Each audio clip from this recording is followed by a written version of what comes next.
the important part of these things, I think, in terms of lasting impact is, it's set up to have a lot of energy fed into the white guy at the front of the room. But the real deal is the community, not in some airy sense, but in the sense that someone in this room has what you need or knows how to get it. And since we look like everybody else in society, more or less, I view these events as coming out parties of a sort. And if you actually connect with the people around you, it probably sets you up for a long-term involvement with these things. Hopefully it doesn't set you up for anything else. You do have to use your native intelligence. More and more over the years, the motivation for these things has been simply to bring people together who have an interest in consciousness alteration and talk about the implications, the methods, the materials, and the ethnographic and social context of it. And the group sort of sets the agenda. I mean, some groups, it's recipe exchange time, and it's very much down on the practical, nitty-gritty level, new plants, new techniques. And that's very useful. Other groups, it's implications. I mean, what does this mean? It is a very curious category of human experience. The only thing I can compare it to is human sexuality, but the differences are vast because human sexuality is pretty much scripted into the biology of each one of us. In other words, it's unlikely that you're going to get to the grave without having some kind of confrontation or exploration of your sexuality. It is entirely possible to go to the grave without ever coming near to psychedelics or even having heard about it. Yet, once you encounter it, you see that this is an aspect or an activity as informing of what it means to be human as something as inimical to our nature as sexuality. So it's sort of the secret agenda of the brain-mind system, or the secret agenda of the human organism. Why, perturbed by the tertiary constituents of some few species of plants, does the human mind break forth with Niagaras of alien beauty? It doesn't make evolutionary sense. It seems, as Aldous Huxley said of it, a gratuitous grace. What he meant by that was it's neither necessary nor sufficient for salvation, but it's a wonderful kick in the pants anyway. It's like a freebie from nature. And culture, at least the culture that we're living in, has over centuries, in fact a couple millennia, become tremendously phobic about this aspect of what it is to be human. They're also, it bears pointing out, fairly phobic about sexuality too. It's just that they've never figured out a way to regulate it the way they can regulate this. If they could make it illegal, they would, Instead, that such things as having people close their eyes when they undress so they're not subject to temptation. I mean, this went on in the cult that I escaped from, which was the Roman Catholic Church. And this has been going on for a long, long time, this perturbation of consciousness with plants and the exploration of these magical dimensions. Nevertheless, it seems to me, anyway, that it has a potential role in the planetary crisis, that somehow the nature of the crisis is in some sense psychological. In other words, we have the technology to save ourselves. We have the financial base. We have the tools of mass communication and propaganda and so forth. But what we lack is the will to change our minds. You know, we're trying to deal with a global situation on the brink of self-immolation, and we're doing it with the brains of Stone Age hunters. And it's astonishing that we've gotten as far as we have. I mean, you know, if you think that human beings are sort of the little brothers of the angels, then it's a pretty screwed up situation. But the fact of the matter is that human beings are some kind of advanced form of primate. And when you think about that, and that we hurl instruments outside the solar system, we can, if so inclined, call down the processes that light the stars in heaven down upon the cities of our enemies. Monkeys, you know, first cousin to the groundhog and the chipmunk, doing things like this is an extraordinary situation. Mind, you know, our whole culture is lived out in the light of the myth that everything is understood and that everything is as it appears, that the surface is everything. In order to maintain that fiction, an extraordinary intellectual sleight of hand has to be performed, because what has to be denied is the magical nature of the perceiver, and that's oneself.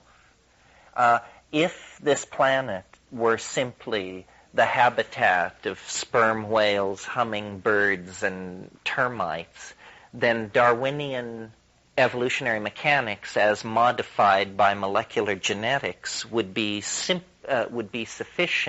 to explain what's going on this planet. But the extraordinary manifestation of cognitive ability in one species has created a situation that is entirely outside the domain of evolutionary theory. We are the anomalous factor in the natural world.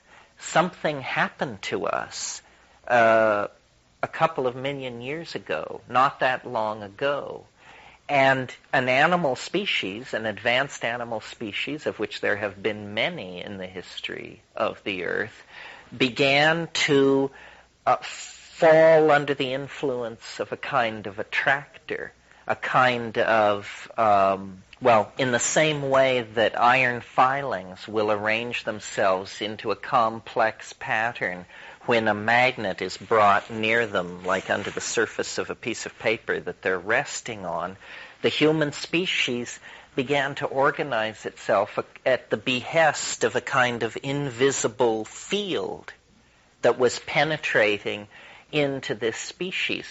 And what came out of this is what's called epigenetic process. Epigenetic means processes not under the control of genes. Now, in nature, you have epigenetic processes at the inorganic level. We would call the dynamics of the sun epigenetic, or the dynamics of continental drift, or desert building, or volcanism. These are epigenetic processes. But we established an epigenetic foothold at the other end of the spectrum, in the domain of conceptuality. And for 100,000 years at least, the human form has not been physically modified in any dramatic fashion.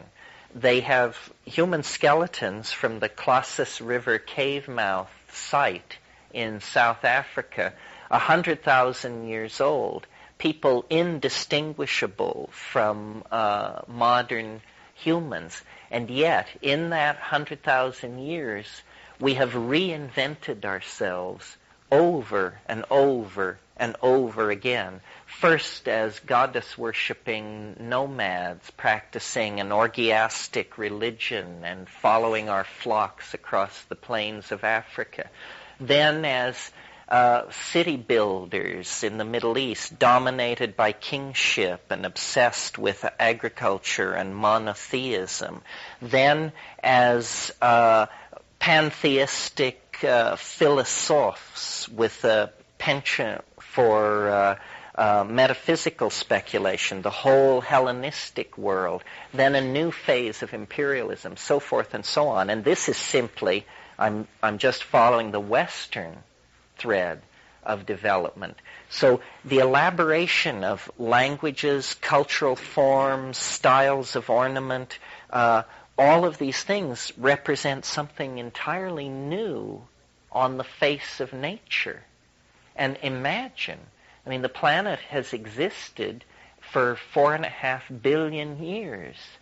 And, you know, all kinds of evolutionary surges have taken place. The age of the Crossoctorigian fishes, the age of amphibians, the Carboniferous forests of the Pennsylvanian, the era of the sauropods, the age of mammals, so forth and so on. All of these things have come and gone without intelligence being called out of nature. But for some reason, it happened to us. I'm not going to discuss it this evening. If somebody wants to ask a question about it tomorrow, I can sketch for you why I think psychedelics had a role in human emergence. But that's not my point this evening. My point this evening is simply the fact of the matter, the fact that consciousness is inexplicable, and it is the confounding of the very reductionist theories that it itself has generated. Science, beginning from the time of the Greeks, the method was basically to attack the simplest problems first. So, you know, questions like, what is matter? This we made great strides with. Questions like, what is language? Were not even seriously asked until the 19th century and only began to be answered in the 20th century. The mind, as an object of psychology, is a study really less than 100 years old, or approximately 100 years old. So reductionism solved the simple problems first. Science is no better at providing final answers than is astrology or voodoo or any other self-consistent intellectual system. And where we've gotten into trouble is that science, based on its bauble production capacity, has claimed a kind of preeminence among intellectual systems, so that all models of the universe are supposedly to be submitted to science for it to pass judgment upon. This is really a mistake. It's a naive understanding of what the intellectual enterprise is. The best you can ask of a theory is that it be self-consistent on its own terms. So astrology is self-consistent on its own terms. Homeopathy is self-consistent on its own terms. Science, mathematics, but no one of these systems can claim preeminence to judge the others. I mention this because I think part of what being psychedelic is about, the real shock of psychedelics, comes from the realization of the relativity of cultural positions, that nothing is really secure. Every society that has ever lived or flourished on this planet has assumed that it had a model of reality that was 95% correct, and that the missing 5% would be provided in the next 20 years. And every society that held that assumption was wrong. We now, from our exalted position on the pyramid of epistemic enterprise, can make that judgment. But what we don't get is that must mean then that we too are whistling past the graveyard, and that these fine models that we entertain will, from the vantage point of some future world, appear as quaint, as contrived, and as cramped as the medieval cosmology or the Sumerian mythology appears to us today. Well, so then the deal is that life is some kind of an opportunity to basically indulge yourself in the exploration of circumstance, what Wittgenstein called the present at hand. And everyone is born into a preconceived modality of what the present at hand is. You inherit this from your culture. You're educated into it. And it's possible to never question that, and then to operate within the values of that system. So if it makes a premium of being a good warrior, you learn to kill cleanly. If it makes an idol of being able to amass vast amounts of money, then you do that, and then you gain the respect of the culture. But at a certain point, for people above a certain level of intelligence, which is not that high, I might add, the question arises as to, just how real and enduring these cultural values are. And at that point, you're set up to melt down the culturally inherited mind and attempt to recast it into something with which you can be more comfortable. And this is where the psychedelics come in. Over the course of the weekend, we'll talk about them in different ways. But at the beginning, I like to talk about them in the simplest way possible and say, I had a professor, actually some of you may have read his books, Paul Feyerabend, and he used to say to us in Epistemology 101, I'll teach you to recognize the truth, and I'll teach you what's so great about it. And the second question is much more interesting than the first. Well, psychedelics are like that, looked at generically, where we're not concerned with the particularized exotica of your trip or my trip, but looked at on the scale of 1,000 or 10,000 trips. What is generally true is that these things dissolve boundaries. And this turns out to be tremendously important, because the only other points in life where boundaries are dissolved is at the brink of the yawning grave, and at orgasm, and at the edge of sleep. And dissolution of boundary is somehow the precondition for understanding reality. It's a paradox, and we will meet many paradoxes, because the effort to create intellectual closure in any system is again a product of intellectual infantilism. The truth about reality is that nowhere is it writ large that monkeys should be able to elicit a final understanding of it. I mean, if you met a termite whose goal was to understand reality, you would think this was a charming naivete. Well, but I've got news for you. The difference between you and a termite cast against that enterprise is precisely zilch.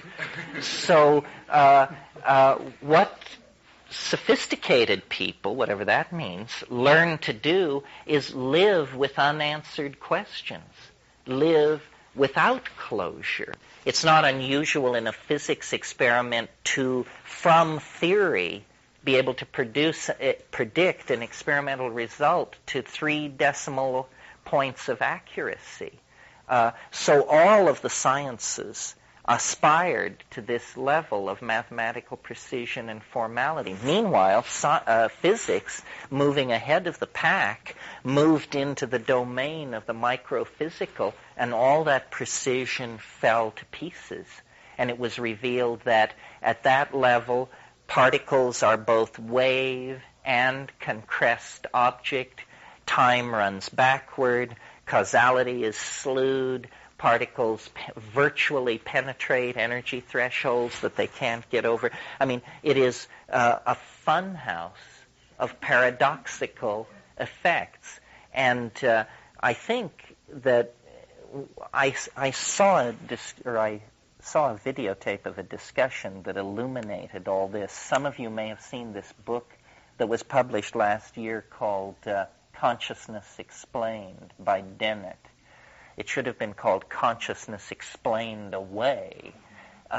It was really a stupid book. I picked it up, and this is my test for books on the origin of consciousness. You just flip to the index to drugs, and if there's no entry, you don't give up yet. You look at psychedelic, and if there's no entry, save your money, folks, because no theory of consciousness is going to be worth anything that doesn't come to terms with the perturbation of consciousness by drugs. Anyway, I saw Dennett in conversation with a physicist on Dutch TV, and Dennett was saying, I just want to eliminate the idea that the brain is magical material.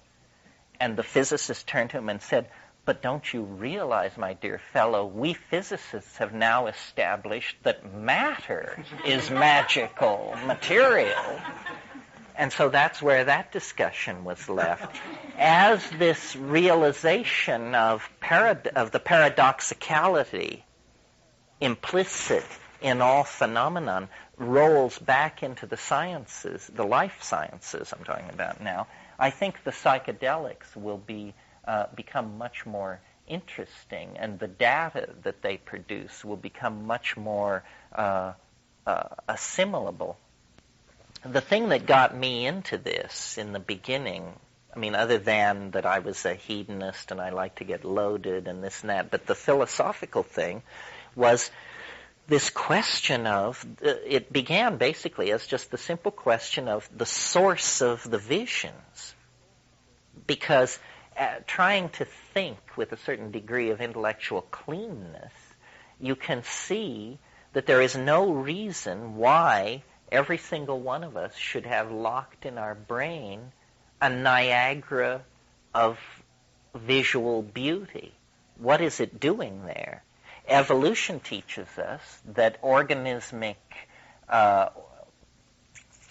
architectures must be efficient, that a species that wastes energy on the retention of an organ or a chemical system or a behavior that does not promote survival is an organism on the way to being eliminated from life's competitive game.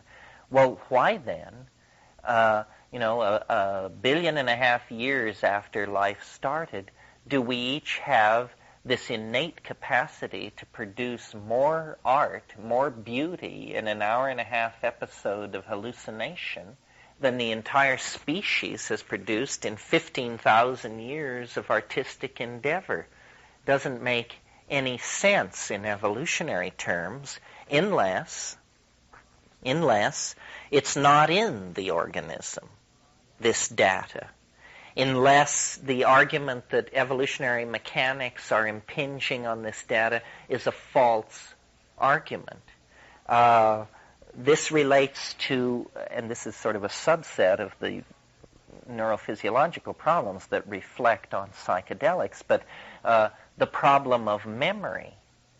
Memory is a real problem for reductionist physiologists, because it's well understood that in the course of a 70-year lifetime, you will swap out every atom in your body, except neural DNA, 7 or 8 times. And yet there are 80-year-old people who, with no difficulty at all, can remember the smell of their grandmother's dress when, as a 3-year-old, she used to take them into her lap. How is this possible? Where is the memory trace that it can survive all of this cycling of material? A physicalist would want to claim that it must be in the neural DNA, but geneticists have such a limited definition of the kinds of information that can be stored in DNA that they totally heap scorn on the idea that you could, for example, store a phone number or an odor or a line of poetry in DNA. They say you've missed the concept. You don't realize what the information in DNA is protein sequence information, nothing else. If true, then that hands back to everybody the problem of memory. Is it possible then that memory is somehow stored outside the body? Of course, this sounds radical, but you have to remember, to the 19th century, action at a distance was thought to be magic. The notion that 100 years into the future the world would be bathed in an ocean of UHF, VHF, radio, TV, and other forms of electromagnetic information carrying data everywhere would have been totally occult to the 19th century. They would not have been able to conceive of that.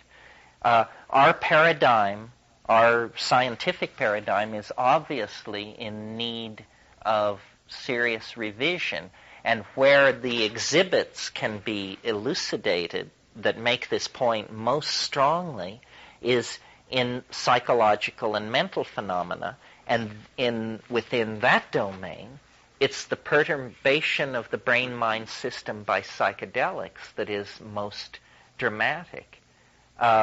Another point on this breakdown of physics thing, to preserve its enterprise even in a diminished form, what the physicists have had to do is make a place in their theorizing for the observer.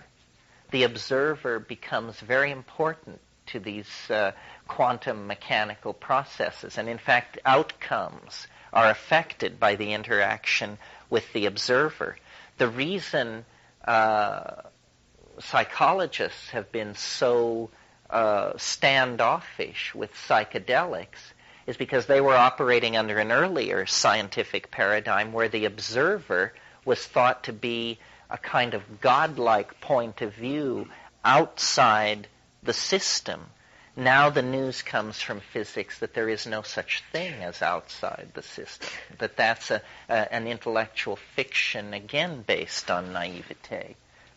This seems to me to open the door for legitimate taking of psychedelics by the researchers who are then going to describe their effects on other people or their pharmacokinetics or any other parameter of these substances. And finally, I think that the model of psychedelics that I've come to rest with after operating with the others, and I'll briefly enumerate them. This isn't an exhaustive list, but the approaches to psychedelics that are one of the earliest ones was the madness model, or the psychotomimetic model. This said, madness must be chemically based. These chemicals are pseudo and near neurotransmitters. They must mimic madness. The obvious conclusion from believing that is that you would then go and look at the cerebrospinal fluid of insane people, and you should find psychedelic molecules this has turned out to be incredibly frustrating, and in fact it's basically been abandoned. DMT, for example, which you would, if you were naive, you would just assume, I think, that human madness might be related to DMT, and DMT does occur in human metabolism, but not at elevated levels in schizophrenics, and not in any way correlated to any other pathology. So that was one model, the madness model. Then a more friendly model was the sort of the Freudian/Jungian model, that there is a portion of our mental life called the unconscious, which is hidden from the ordinary inspection of the conscious mind, and that on psychedelics you access portions of this. In the Freudian variety, it's all about repressed sexual stuff and wish fulfillment and what he called day residues, meaning jumbled memories of recent experience. I think the Jungian, except in the case of LSD, which is a rather Freudian drug, actually. In other words, you do recover memories of childhood episodes of abuse, and you do realize that you've been treating people badly and so forth. It seems addressed to the psychodynamics of the self. The Jungian model is a broader model because it says, again, countervailing these geneticists who say DNA only contains protein sequencing information, the Jungians want to say that there is a race memory, a collective unconscious, that you can go deep into the self and reach beyond personal memory and personal trauma to racial memory and racial trauma, and ultimately, by a process of following these genetic trees, all life, all of the Gaian biosphere becomes available. So that's another model. A model that is closer to my presupposition, but not sufficiently formal, I guess would be the word, is shamanism. Shamanism, as probably most of you know, is the worldwide Paleolithic religion of ecstasis and magical curing. That is how religion was practiced for the first 1,000,000 years before weasels got hold of it, and substituted dogma for experience. I mean, that's the real difference between shamanism and other religious enterprises, is there is no such thing as shamanic theology. Shamanism is experience. And I, for a long time, found that the most satisfying model. It's even though shamanism is archaic, in a sense, that's almost a science fiction model, because what the shamanic model is saying is that there is a parallel universe or universes of some sort, and that you can, by ascending some kind of cosmic axis, it differs from culture to culture. It's like an elevator in reality, and you discover there are these different planes you can visit and acquire power and cut deals and become a curer and transcend cultural limitation. The model that I've come to favor, that is more radical, I guess, in its implications, because it takes the phenomenon more seriously, is the model that is largely mathematical. In other words, saying that the proper way to talk about the psychedelic experience is in the vocabulary of non-Euclidean and higher plane geometry. The notion being something like this, that the mind is a multidimensional manifold of some sort, but it takes the shape of its vessel in the same way that a liquid takes the shape of its vessel. And because we are animals of meat and sinew, the circumstance into which mind must pour itself is a situation of evolutionary competition and constant threat. And so in our species, mind has developed into a kind of all-purpose threat detection device. The correlation of intelligence to paranoia ought to prove this. So what mind does for us is it's constantly calculating the odds of danger and physical attack and strategy of response and so forth and so on. But that is not the essence of mind. That is the response of mind to being contained or constrained by this lower dimensional space.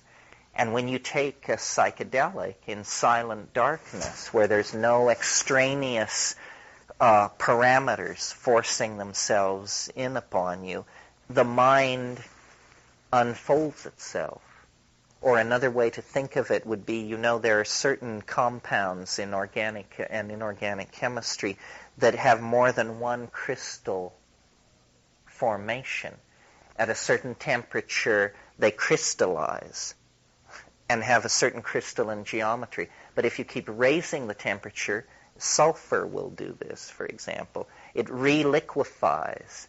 Then at a yet higher temperature, it recrystallizes again.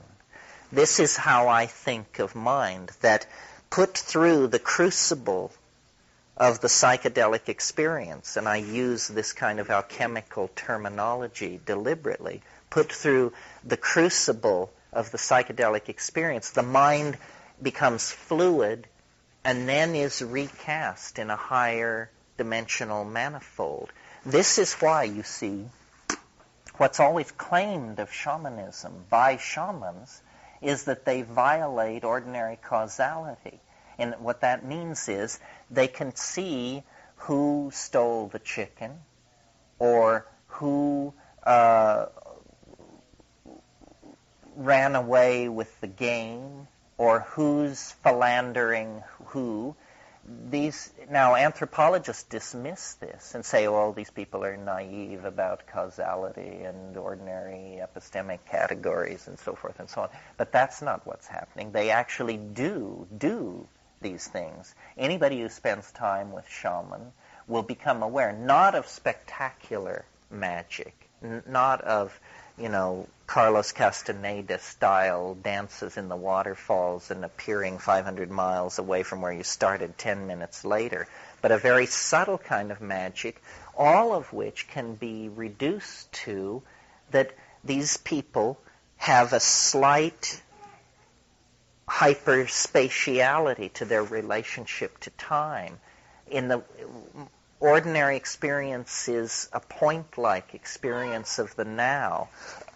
These shamans seem to diffuse their consciousness and are actually running slightly ahead of everybody else. This is why shamans are always associated with weather prediction.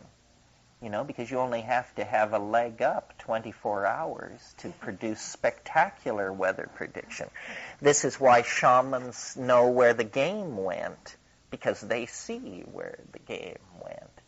And it doesn't seem that far-fetched when you think about the fact that, from one point of view, all biology is about the conquest of dimensionality.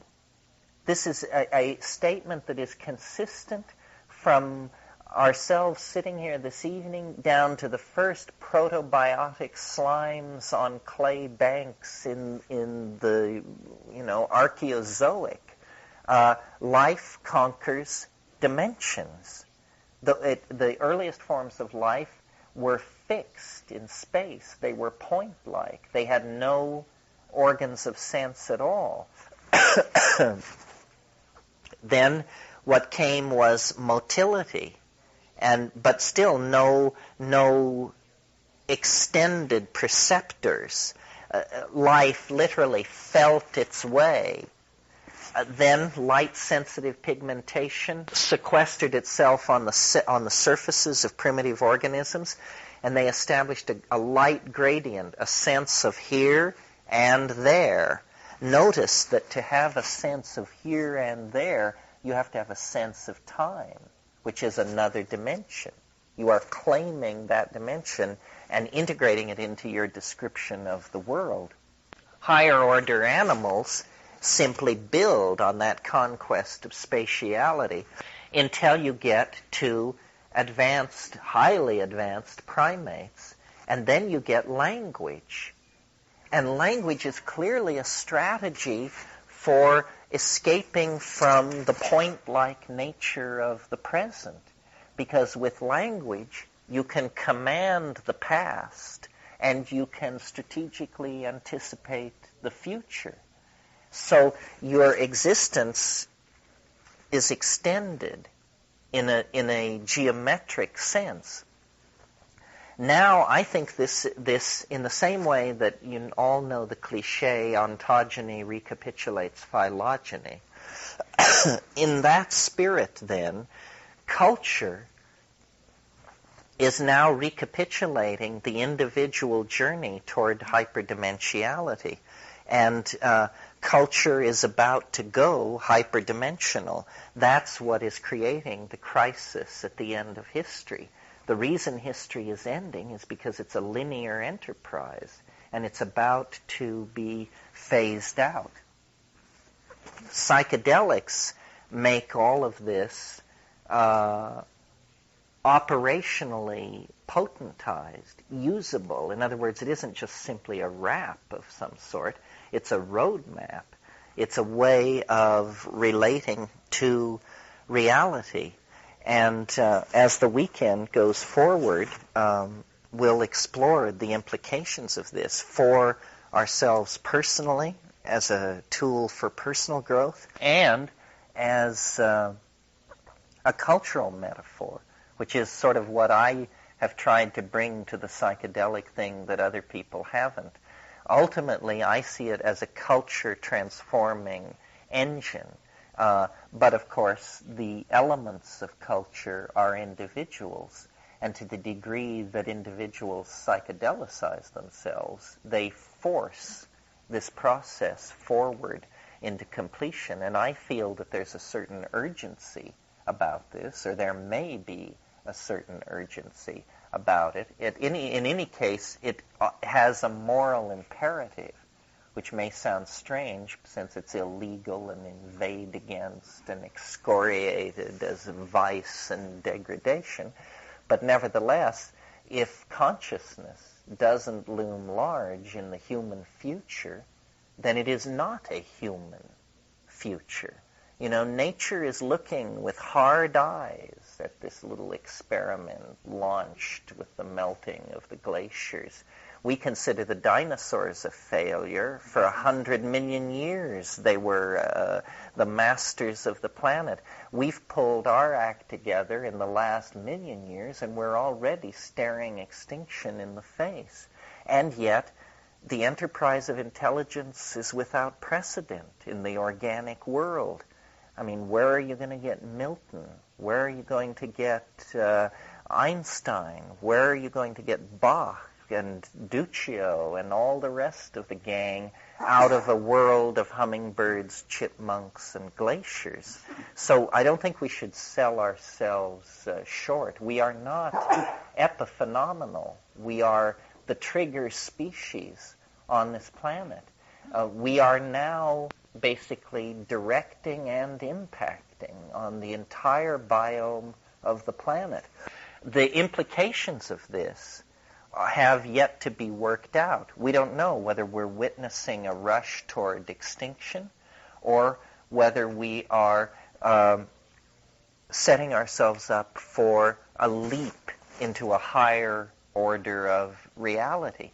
Psychedelics, I think, exist not only to birth this process, but to also assuage the anxiety that is connected with it. Because it is a phase transition of major magnitude. I don't think it's the yawning grave, but I also don't think you're going to take your Ferrari with you. It's going to be tight indeed getting through this narrow neck, and what lies beyond it is as incomprehensible to us as a future life as a collector of mogul miniatures and stockbrokering would be to a fetus trapped in the birth canal.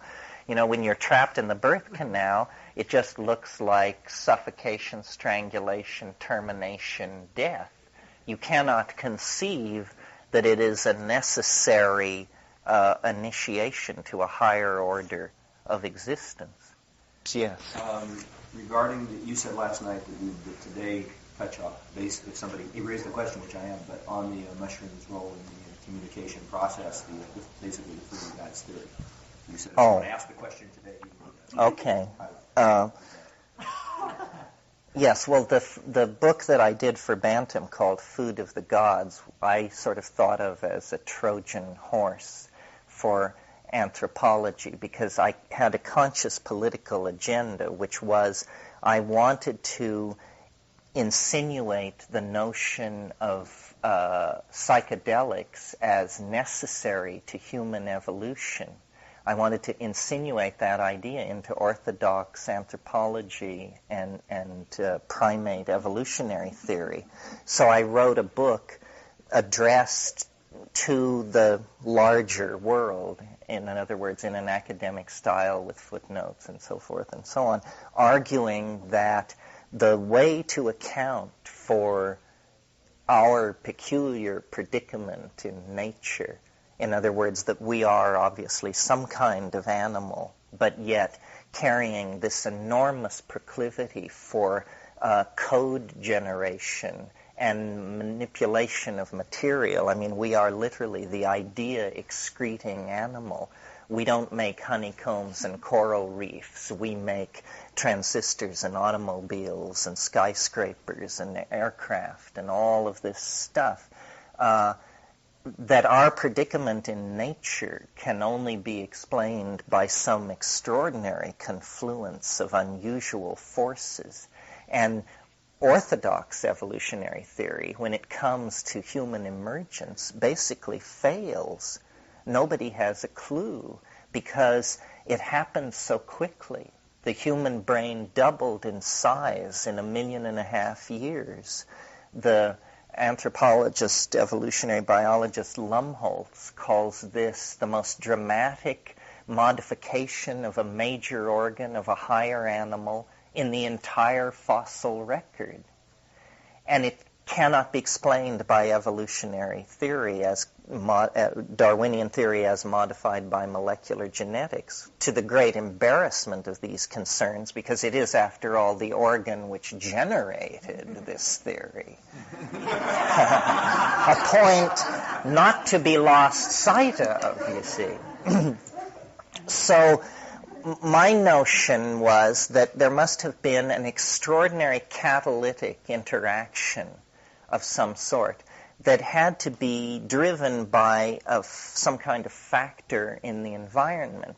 And bipedalism, binocular vision, incipient language, complex pack signaling, all of this comes together at a moment of dietary crisis in our remote ancestors, because as we left the arboreal canopy of the climaxed rainforests, which were under climatological retreat at that time, that's why we were leaving, we had to switch our diet from being fruitarian and insectivorous.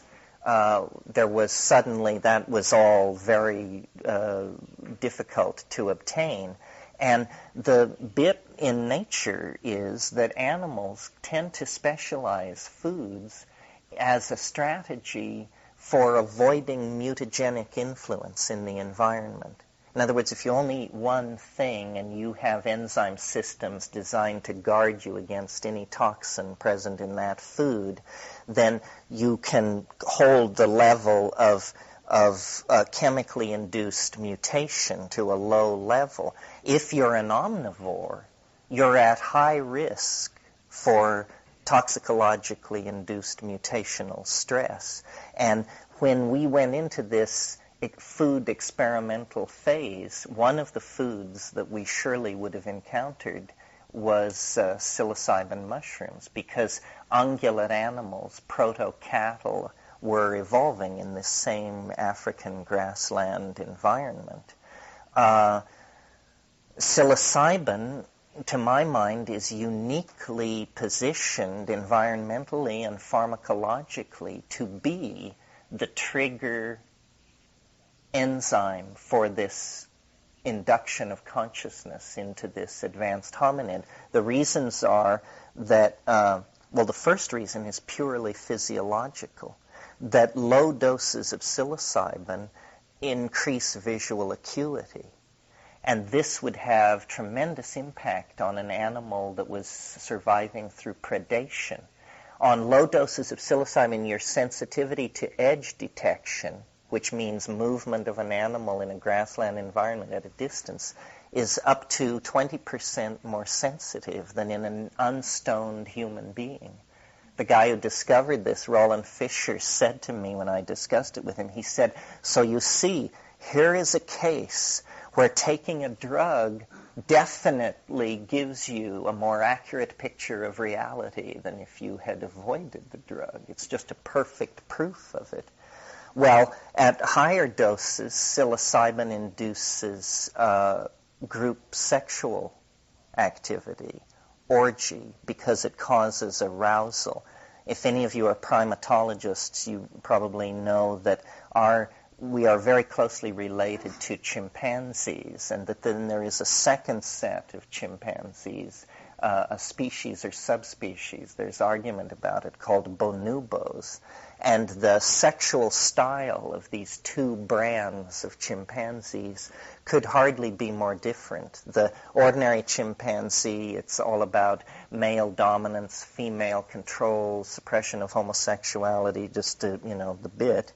And the bonobos are like polymorphically sexual and pansexual, and just, a complete ongoing party all the time. And the genetic difference between these two species is very, very slight, but the behavioral difference is tremendous. And more, as you approach the realm of consciousness, behavior becomes what is being modified rather than the physical expression. The third, that behaviors are modified, but organs and general physical presentation isn't. And the third level of catalytic action by psilocybin in terms of evolution is that it triggers cognition, whatever that means. It also triggers glossolalia, spontaneous displays of language-like activity. And I imagine that the secret to understanding the emergence of language is to realize that language was fully developed before meaning was attached to it. That it's an abstract expressionist activity for most of the history of its use, and only in the past 50,000 years or so has it been enslaved to the concept of symbolic activity.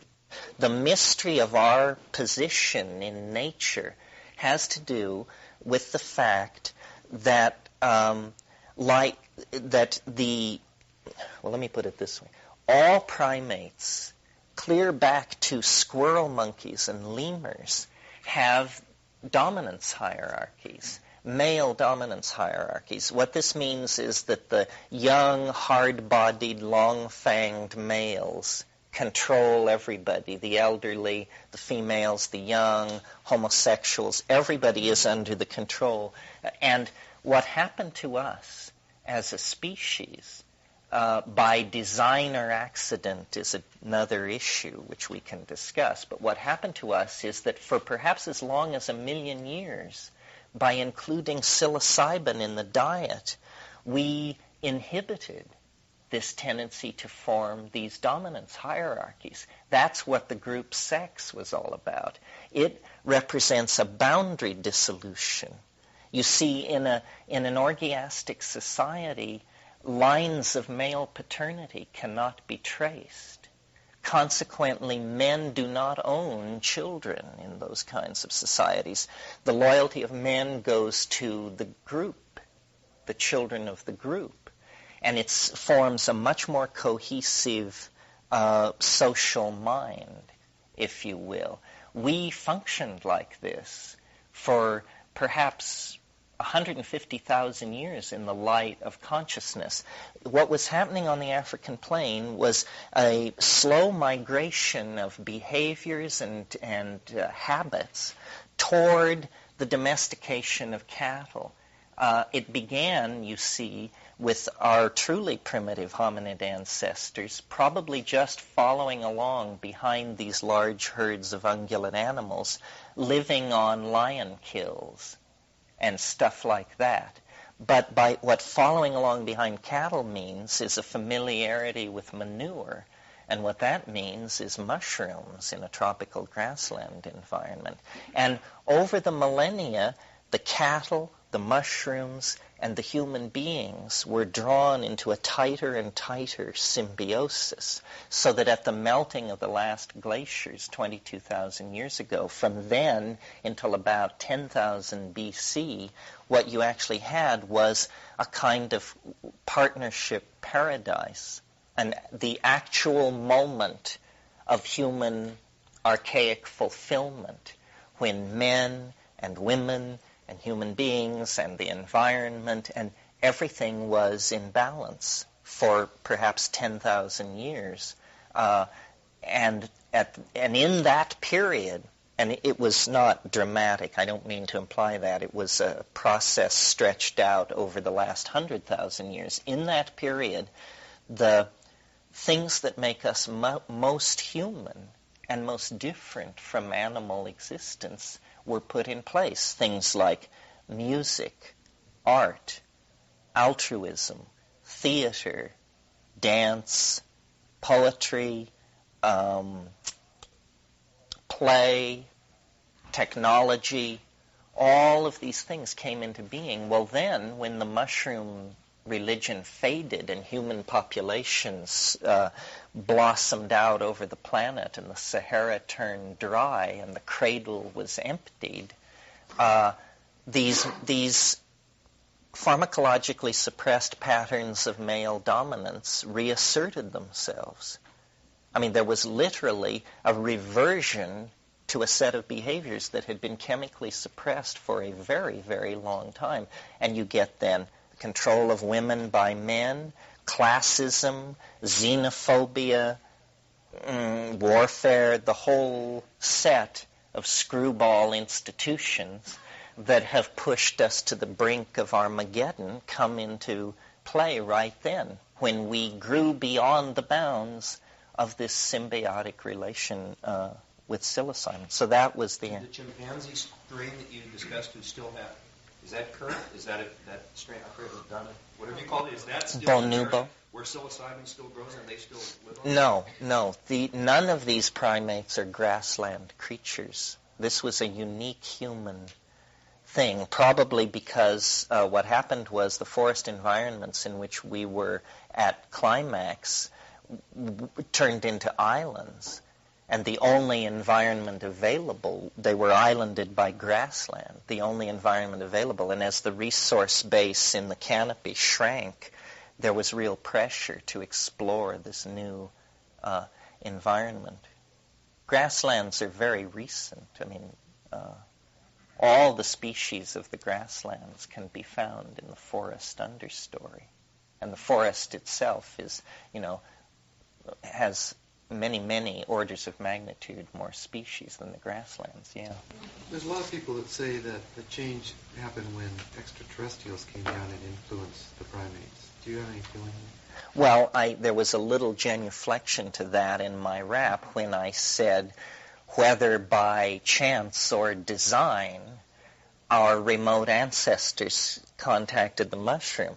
If you want to, the extraterrestrials are in a sense an unnecessary hypothesis, because it could have been perfectly chance that we encountered these mushrooms in the environment. The fact that they are so extraterrestrial in presentation. Actually, I was thinking about this 2 nights ago in the middle of the night, and Alan Bediner and I got quite excited because I saw more clearly than I'd ever seen before how this extraterrestrial pharmacology deal might work. And it's something like this. Imagine that you are an extraterrestrial with an incredibly advanced technical understanding of life, matter, so forth and so on, so that you can essentially produce anything at the technological level. And for some reason you want to contact a primate on the 3rd planet of a G-type star off on the edge of Baboon Wazoo. And so then, but you're advanced, you're millions of years in advance of us, and you have advanced ethics and so forth and so on. So what you can't do, nor would it be fruitful, is to land trillion-ton beryllium ships in the center of North Dakota and hand out a cancer cure or something like that. So it doesn't work like that.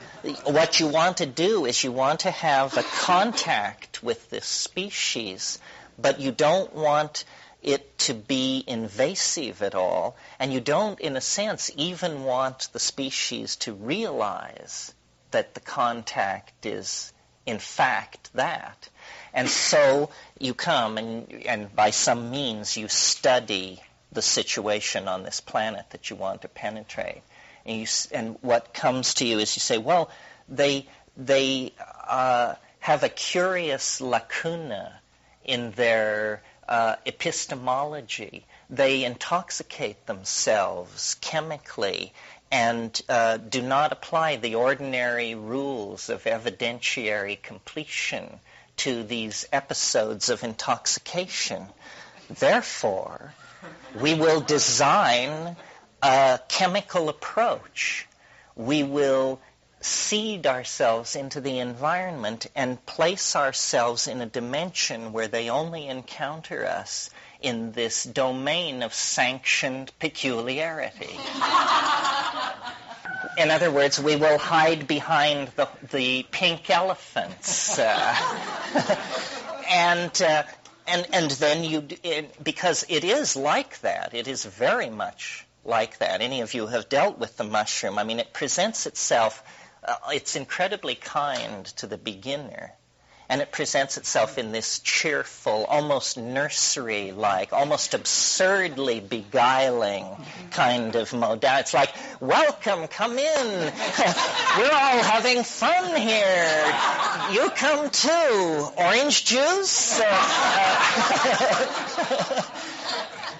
But as time goes on, you learn that no surface is the bottom, and that it has these aspects to its personality, and I think that I don't know. I just saw with great clarity the other night how this would be the strategy of a supermind. It would not come in 3D. It would come through the mental dimension. It would either come through dream or it would come through an intoxication of some sort. And shamanism, these people have adjusted to this. I mean, this is the faith of shamanism. For 100,000 years, people have been going into trance and talking to spirits. And, we only got rid of this notion 300 years ago in a civilization so ass backward that we're murdering the planet. So how sure can we be that this concept of spirit doesn't actually hold some water? Yeah. So what use would the contact be unless the primate race knew they were being contacted? Well, it's deepening is what's happening. Whatever this thing is, it's patient. And it's willing to take 1,000,000 years to reveal its true agenda. So what it starts out is it says, you can be my friend. I'll tell you what the weather is going to be next week. I'll tell you where the reindeer have gone. you can use this information to become a high mucky muck in your social group. And furthermore, I will tell you how to set bones, how to treat disease, so forth and so on. So what it is they're meme traders. They trade knowledge for what? That's the question. Involvement. They want involvement. They are somehow running the connection. We aren't. In other words, they decided to initiate it. They designed these compounds or somehow insinuated themselves into this mental dimension. They have a plan. We don't know the plan. And it seems to be, in a nutshell, something about the condensation of the word. Their program is a program of linguistic reformation. They are the bearers of the news that language can become a thing seen. They are the purveyors of a higher order of the logos. And, what all this means is very hard to say. Science is, in a sense, sold us short in this dimension. I mean, we're not in as opportune a position to understand this as rainforest ayahuasqueros are, or pygmies singing in the rainforest. It's really hard for us to come back into what this is all about. Yeah. Would you clarify, is the mushroom the messenger, or is that this other race? I'm a little unclear on that. Well, I mean, it's hard. I'm a little unclear on it myself. I'm the kid who took the radio apart to find the little people. And I learned from that experience that, I think of the mushroom as the transmitter. But it may be the alien itself. I mean, it's very hard to say. We've had this discussion before about how that since 1950 we've been aware of the existence of DNA. And we already, some 40, 50 years later, whatever it is, are on the brink of the human gene sequencing project.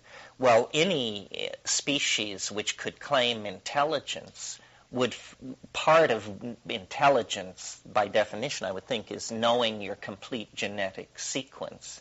And what that places in your hands is the possibility of designing yourself. And when you take that point of view and look at the mushroom may have started out as a gorilla or a salamander or a coral reef or anything else. But at some point in its evolutionary history, it took conscious control of what it looks like. And so here it is. It's the perfect organism. All fungi are what are called primary decomposers. They only live on dead matter. Comparing that to vegetarianism looks like an orgy of slaughter compared to this style of relating to the environment. And then, it has this cobwebby structure. It touches reality so lightly, and yet it can spread through acres. It can weigh more than a sperm whale. It is so tenacious that probably the star itself would have to explode to eliminate fungi from this planet. So it's a strange contradiction of enormous endurance and strength. The spores can percolate through interstellar space, and yet, it's diaphanous, ephemeral, hardly more than a cobweb. Yeah. You talked yesterday about anguishing the unspeakable, or someone used that terminology. Have you ever really thought about the story that you're telling, or can you articulate it like in a circular, acausal kind of way rather than a typical story? Like something about the very nature of what we're talking about seems like there's a whole other way, a deeper way see this. Like we want to talk about time like as if it's a line, and time sure doesn't look that way to me on psilocybin. If anyone else here knows what I'm talking about, is there some other way that we can think of ourselves? Well, actually, the notes I made this morning for talking in case questions didn't carry us home to Mama was had to do with this, a psychedelic cosmology.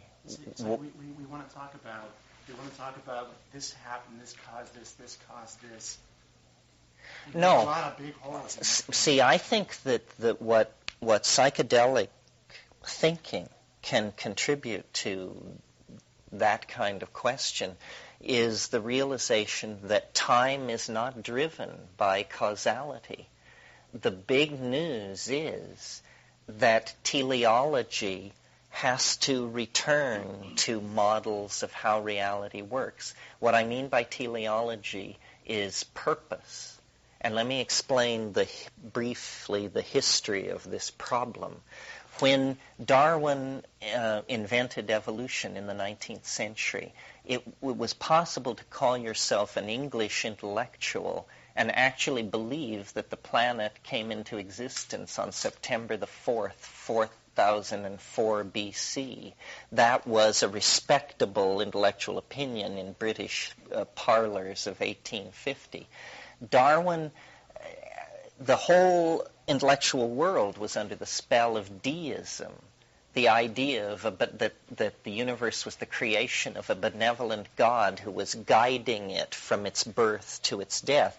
And Darwin opposed this and said in the phenomenon of random mutation and natural selection, no plan, no purpose, no end state is being sought. And the word evolution, strangely enough, has come to mean progress. But in the 19th century, it meant the opposite of progress. Evolution meant change without progress, because progress implies that you are vectoring on some kind of goal. And the idea was that nature was not vectoring on some kind of goal. It was simply a proliferation of form. The problem is, and they took that to the limit in order to overthrow deism. And it probably was a necessary episode in Western intellectual history. But it is now dragging us back. We've gotten rid of God. We don't, as a secular society, we don't have the benevolent God that the 19th century was laboring under. But we need to preserve this concept of purpose. And where it's coming from in secular scientific and mathematical thinking is in the domain of chaos dynamics and the concept of attractors, which are maximizable goals in the in the evolution of a system, but that lie forward in time. And I maintain that in order to understand what is happening on this planet, you have to begin to play with a kind of dynamical attractor notion. What has happened to us as a species, let's just pick a date, let's say 1 million years ago, the tractor beam of the alien latched onto us.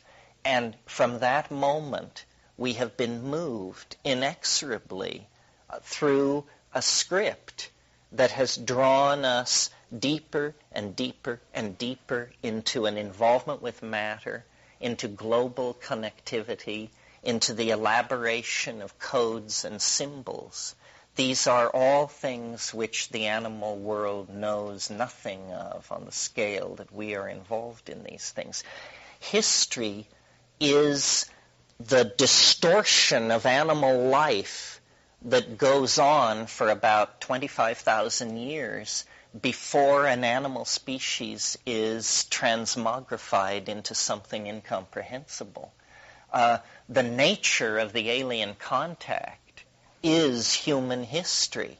That's the footprint of the fact that ordinary biological and geological processes on this planet have been intersected by something that is coming from another dimension. And the reason it's so hard for us to see is because, we're so ephemeral. I mean, we live 70 years and then we're gone. And until very recently, there were no historical records. I mean, we're just beginning to put in place a picture of how weird our circumstance actually is. Human history is a phase transition of incredible brevity. It is inconceivable to think of human history meandering forward 500, 1,000, 5,000 years into the future. How can it be when we're already talking about turning ourselves into fruit flies and downloading ourselves into gold ytterbium cubes buried at the heart of Copernicus or something like that? With stuff like that on the agenda, the notion that you could conceive a future 500 years of extrapolation of present trends is impossible. Yeah. I can't remember which book it was in, but he created this image of the end of time as we know it, or the end of history as we know it, and mankind's ultimate goal being this transcending and leaving the planet. Like he created a picture of the Earth as the womb at which we would eventually leave. And I had a lot of trouble with that because it kind of made it sound like the whole, like our body was like this fuel cylinder that we would eventually like kind of break away from. There'd be this meeting of heads in space. Or like the image of us in these space pods, watching some sort of three-dimensional Bugs Bunny on a holograph. Meanwhile, waterfalls and the ocean and the mountains are still happening here on Earth. So I kind of got this leery kind of feel when I read that, and it was kind of like, But so you want me to talk about that? No, I mean I agree with you. It's something we always talk about in these get-togethers, that we're coming up on some kind of a bifurcation where we're either going to have to make a choice in favor of waterfalls and pristine beaches, or, our electronic coral reefs that stretch from Boston to Atlanta and stuff like that. And it's very hard. It's a Gnostic choice. The New Age, we always like to get rid of all of our differences. Well, here's one where I don't think you can cut it both ways.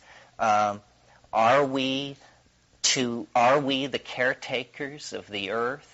And is it our destiny to preserve all of this and enfold ourselves back into it? Or is that simply like fetal nostalgia for the womb, and we're headed someplace that you can't even wrap your mind around? I don't know. I mean, I think every sane person feels that tension in their personality. Because the techno allure is demonic. I mean, those shiny surfaces and flickering screens, and I mean, it has this weird sadomasochistic glitter coming off of it. That's real. You're not kidding yourself. That is really there. And yet it's coming out of us, And then the preservation of nature. You can think of different scenarios, ranging from the very practical. If we really see, the question comes down to reason or faith, or not faith exactly, but reason or miracle. If there is not going to be a miracle, then we are in deep, deep trouble. We've talked in some of these groups about what I call the one woman, one child option.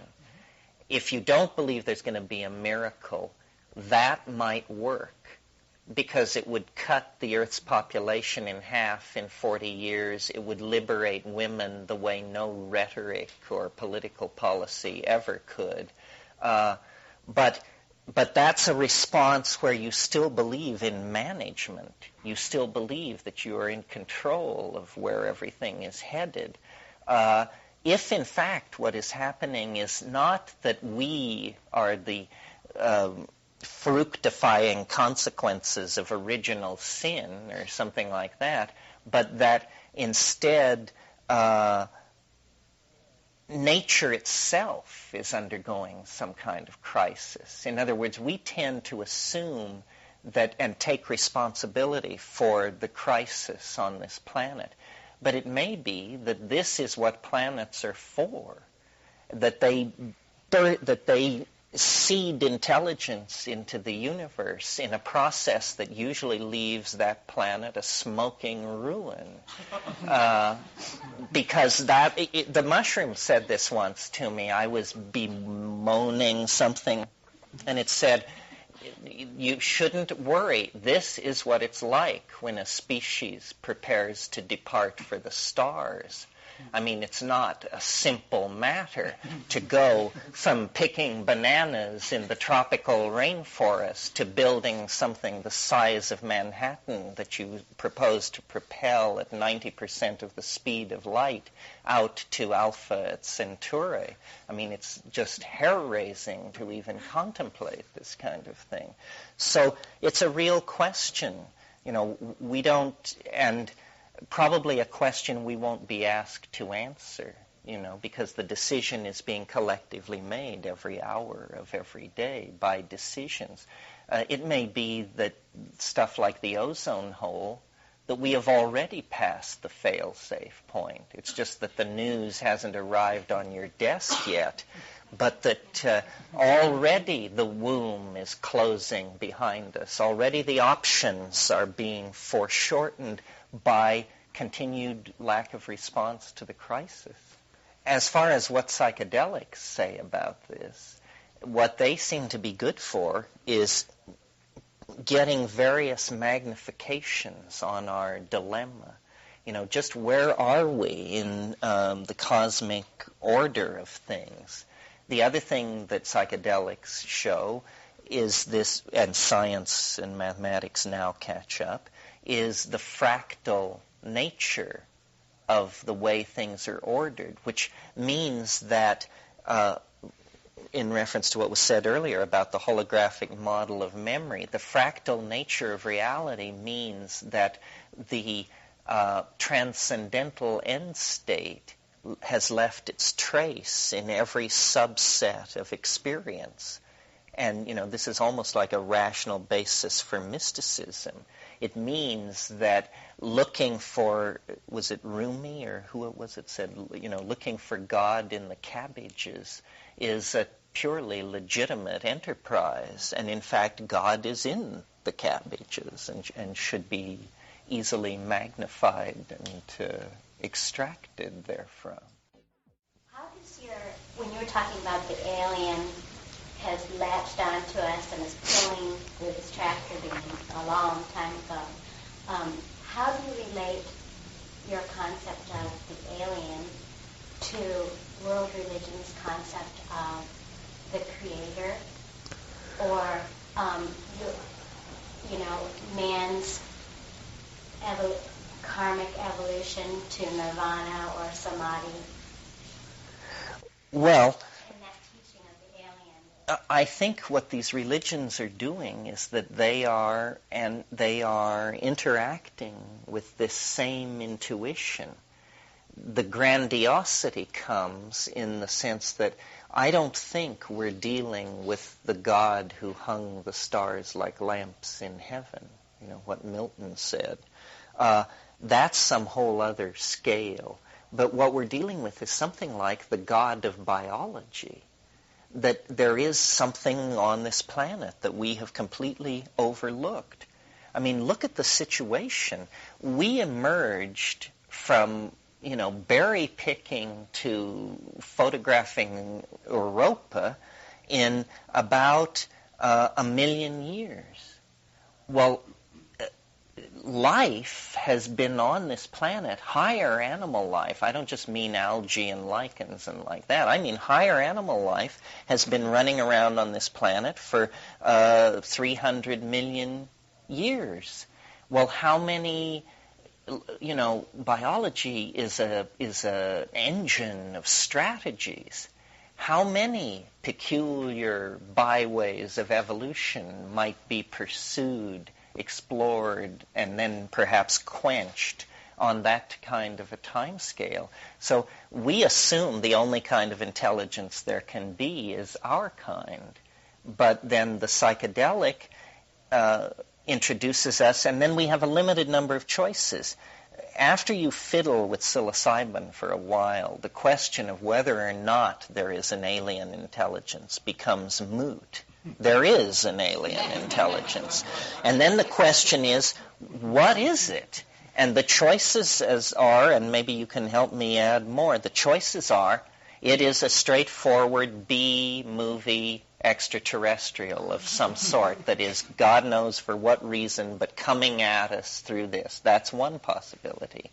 It is the Gaian mind in some version of that. In other words, it's the integrated intelligence of the biome of the planet that, because probably of the historical crisis, is actually noticed us and is trying to twiddle our knobs in some dimension we're not even aware of.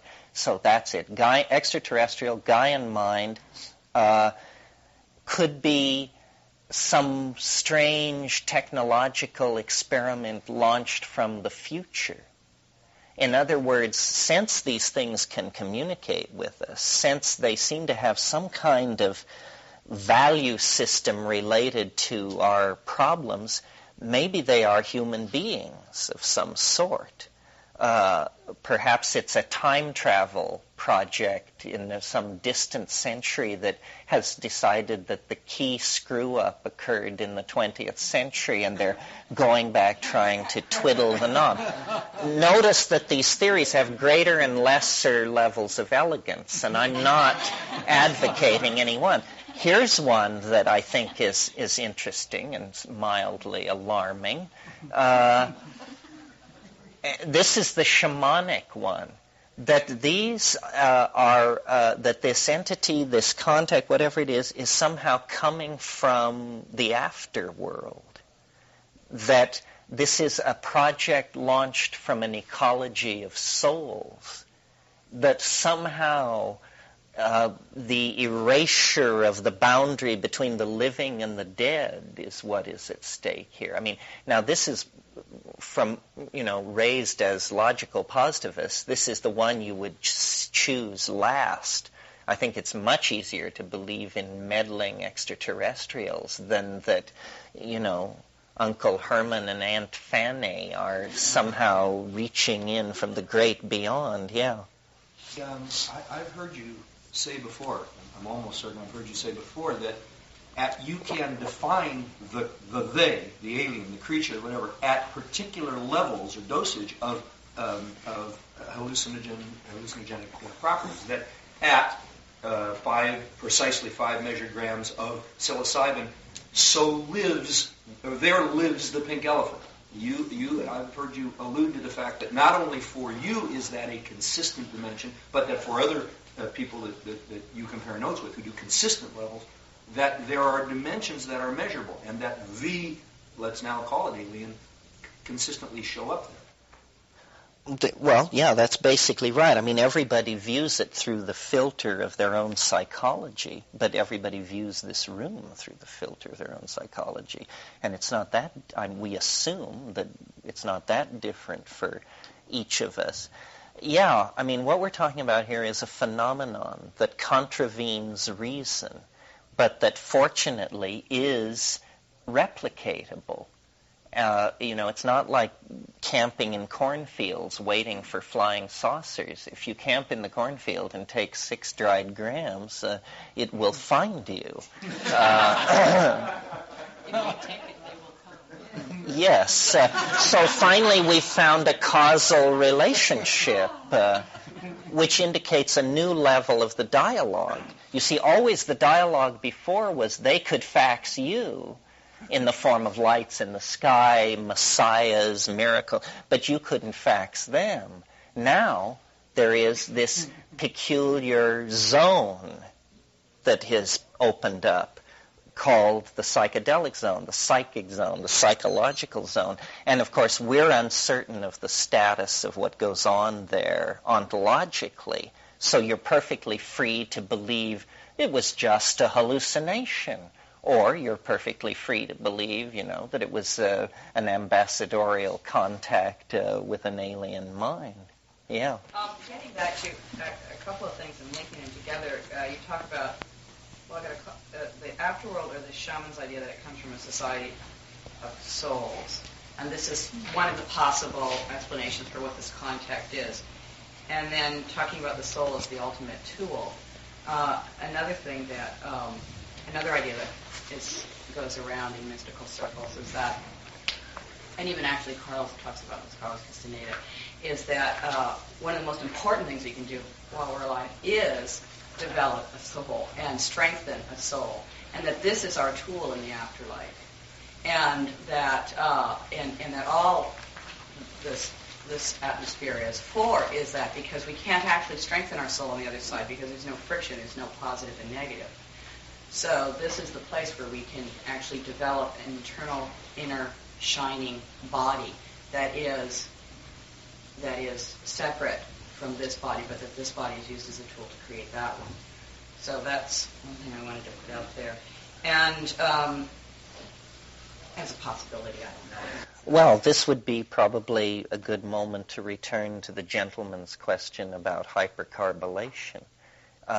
Yeah, I mean, it isn't only Castaneda. It's a persistent idea worldwide at a certain strata that what life is for is the building and stabilizing and perfecting of an after-death vehicle of some sort, a light body, huh?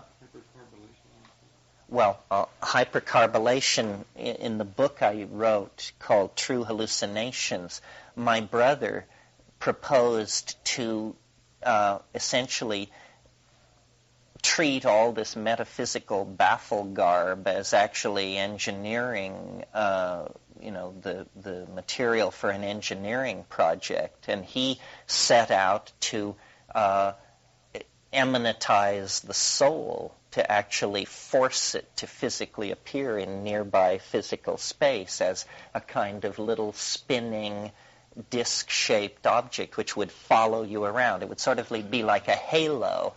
We would enter into a world where there were two kinds of people, those who had gotten their after-death vehicle outside their body and into visible form, and those who were still working on it.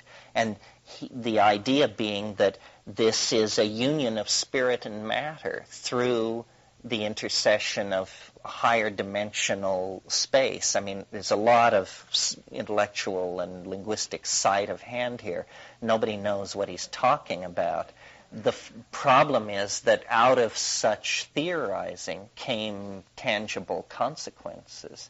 And I still think that really what we need to do now is become actually conscious of the possibility of a technological, I guess that's the word for it, undertaking to give birth to the collective soul of the species. I mean, the flying saucer, which Jung made this very clear, the flying saucer which haunts our collective imagination is a totality symbol that is in the unconscious, but it is moving toward conscious appearance, and its peculiar mercurial interfacing with the observer indicates that it is something on the borderline between the conscious and the unconscious mind. But that's a temporary situation, and conceivably this thing is moving toward us, and it vibrates with the alien, but it is in fact ourselves. And there is a kind of recurso here, where the thing we lost at the descent from Eden is actually, on a collision course, coming back again. This is the idea of the archaic revival, that we can really deconstruct reality in a fairly radical way. This is not my idea, by the way. I mean, this is what alchemy turned into. And in the 16th century, people like Gerhard Dorn and Robert Flood and John Dee and Michael Sendivorgius and all of these people were on the trail of what they called the lapis, or the philosopher's stone. And it was a place where the normal either-or algebra of reality gave way to some kind of Boolean both-and exception. And strangely enough, that strategy of mixed algebras now characterizes how quantum physics describes the base energy field of existence. Paradox cannot be eliminated from your model without sinking the model, because it becomes trivial. Yeah. We're kind of talking about the end of history, and I've listened to some of your takes on the time wave, your writings on that. And the thing that occurs to me that this point that you're talking about, like the dwell point, could be like the birth of a new kingdom of life. Like you've got like the plant kingdom and the animal kingdom, and fungi is kind of thought of as a separate kingdom. But software is potentially a new kingdom of life that's really coming out of the animal kingdom. It's like going to be an expression of human creativity and imagination. So that could be either part of that whole transition part, or maybe the thing that really sort of blows people's minds apart when they realize that we've birthed this new life force into the universe. Well, yes. I mean, it's not clear that it will be overt and manageable and that there it will be in the laboratory. It's that it's happening all around us. It's that we are embedding ourselves in a matrix of silicon and glass. We are actually, in the same way that free-swimming eukaryotic bacteria turned themselves into mitochondria and powered the cell by embedding themselves in primitive gels, we are beginning to embed ourselves into a cultural membrane of some sort. And we are essentially the genetically driven components of an organometallic, self-perpetuating matrix that is, on the epigenetic level, redesigning itself all the time. It was McLuhan who said, human beings have become the genitals of machines. We exist only to improve next year's model. And that is a kind of evolution, you see. I mean, the machines, they don't change their physical form every million years. They change their physical form every 18 months because human engineers are doing this. 9 million computers a month are being linked into the global network. There's one theory of brain function that says that the higher order functions of the brain are simply emergent properties that come out of a network that has 9 billion plus switching potentials in it, while our global network is quickly approaching this critical number. So what is happening is a globalizing of intelligence. New as this sounds, these kinds of ideas have been around for a while. If you haven't read Teilhard de Chardin, who, my God, S.J., right? And he talks about an omega point and what he calls the noosphere, the atmosphere of electronic mind that is emerging as a shell enclosing the planet. Yeah. I'm sort of backtracking from your list of possible explanations. Fine. And this one doesn't, I'd like to hear your feedback on it. It doesn't really sit real well with me. It's sort of cynical, a little bit materialist, but who's to say that the psychedelic experience is not just really a brain experience, a experience that really is not transcendent, but yet we are so used to a very limited way in which we experience reality and use such a small section of our brain, supposedly, that it just seems outwardly foreign that we externalize it. I mean, No, it could. But just to add to the list, then what do you say to that? Well, what I think the major evidence against that view is the amount of the sheer complexity and amount of information that seems to be in there. If evolution works with some kind of economy, and that species that work without economy are eliminated, then what in the world would have been the evolutionary raison d'etre of preserving this visionary function for 500 million years of evolution until you reach the human species?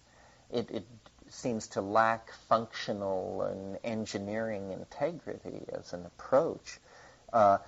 The reductionists who want to say, that these drugs just perturb the brain, I don't think have taken enough of these things. It is not a mishmash that you get.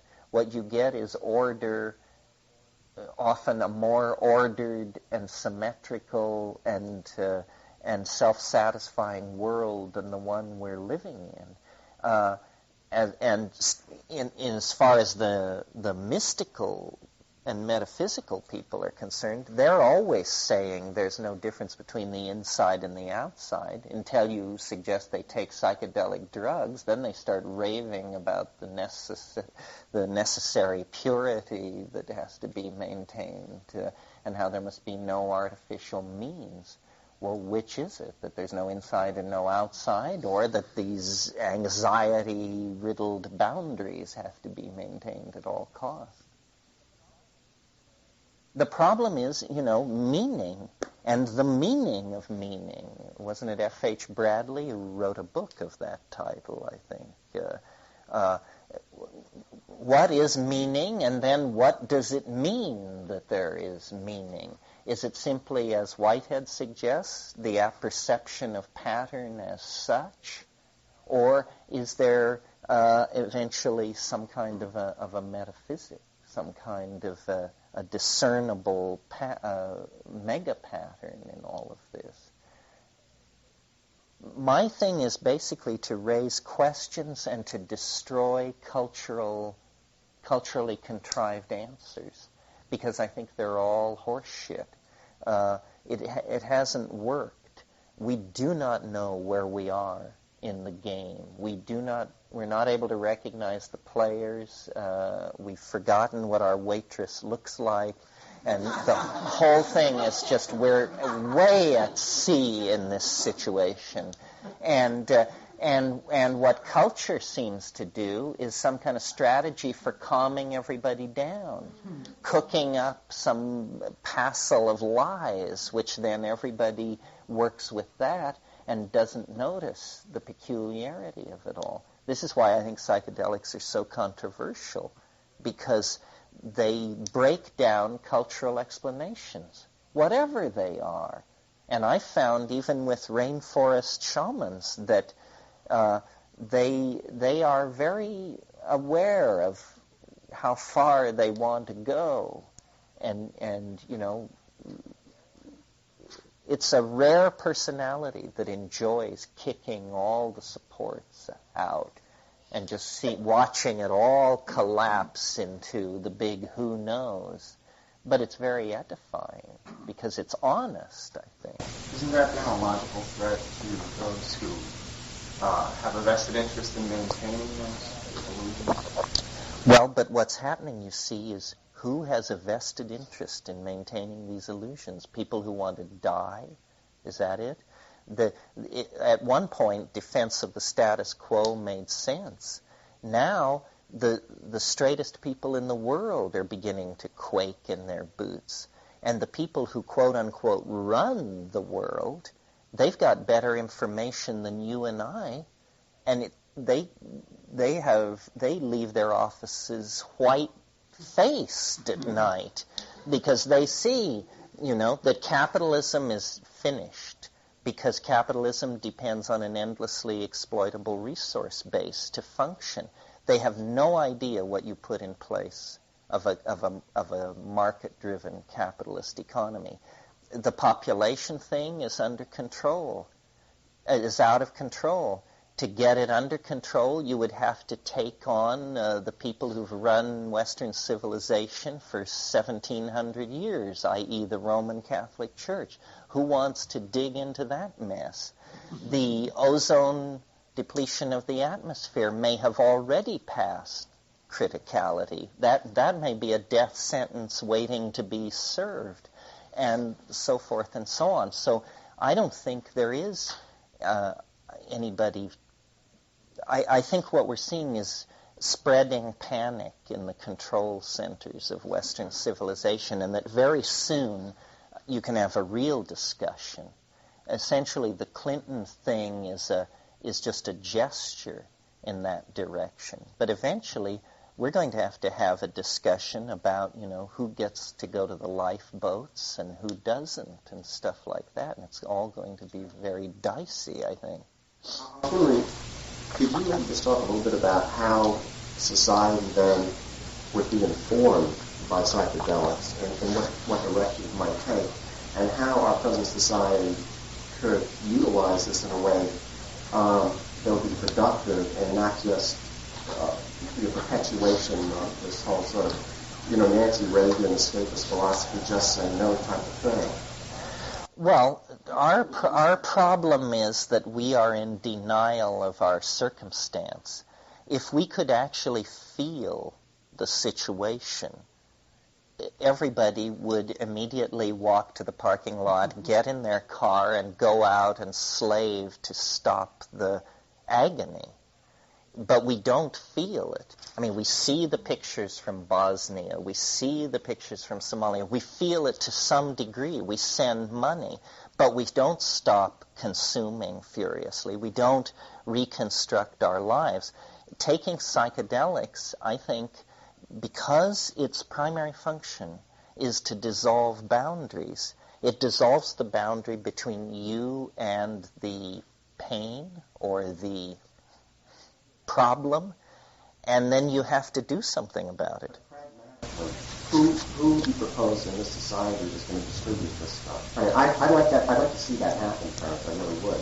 But is it going to be the psychiatrist, psychologist? Is it going to be the church? I mean, or is it just simply going to be able to buy it over the counter? I see that as a problem. I would like to see what you're proposing. Well, I think it should be self-organized. The way to do it is to make it legal. The spores are legal. They contain no psilocybin. There should be something called the Vegetable Drug Act, which simply states no plant is illegal. Period. Just, that's it. And it would all sort itself out. And the junkie could have his little opium garden, and I don't know if cokeheads could get it together enough to fill their backyard with coke. It would all sort out very, very nicely. And it's preposterous. I mean, you read that in the Middle Ages, that in 1432 in Amsterdam, a pig was hung for murder. And then that's the kind of thing we've got going with the concept of an illegal plant.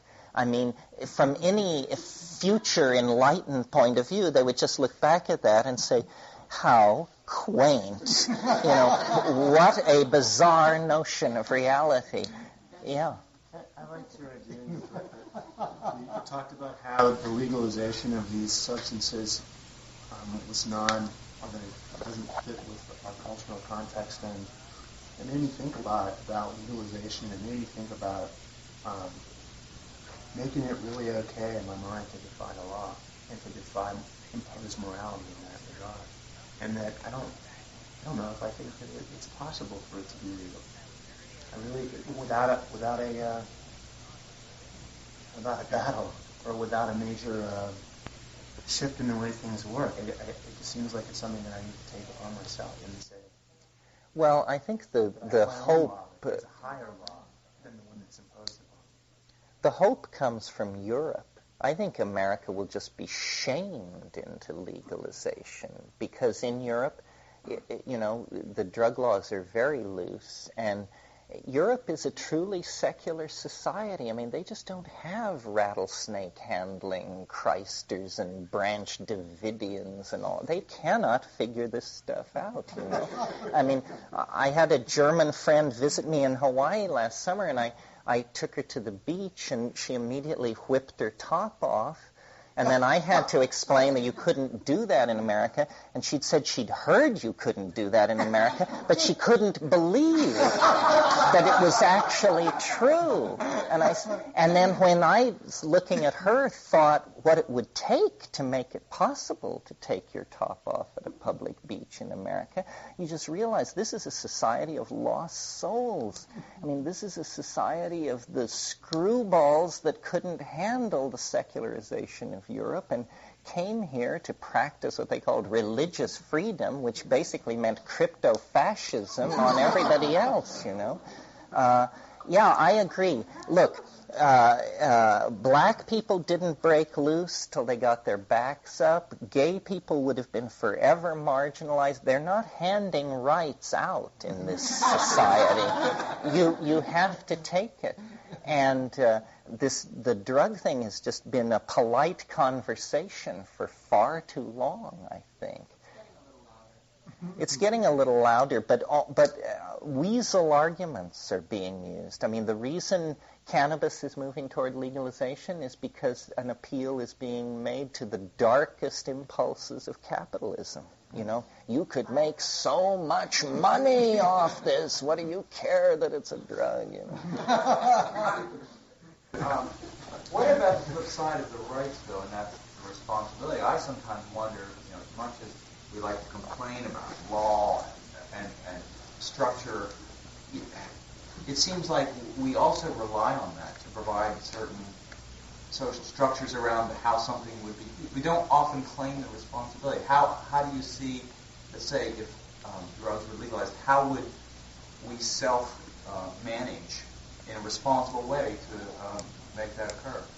Well, I maintain that since alcohol and tobacco are legal, we have already proven that we can absorb the social consequences of legalizing any drug. I mean, if you can tolerate the costs and what alcohol and all that does to insurance, then heroin is going to pose no problem. The problem with the law is that when the law becomes irrational, the law loses its moral force. And so it has to be reformed. And this is, I believe, very difficult in this drug area because nobody's being straight about what's at issue.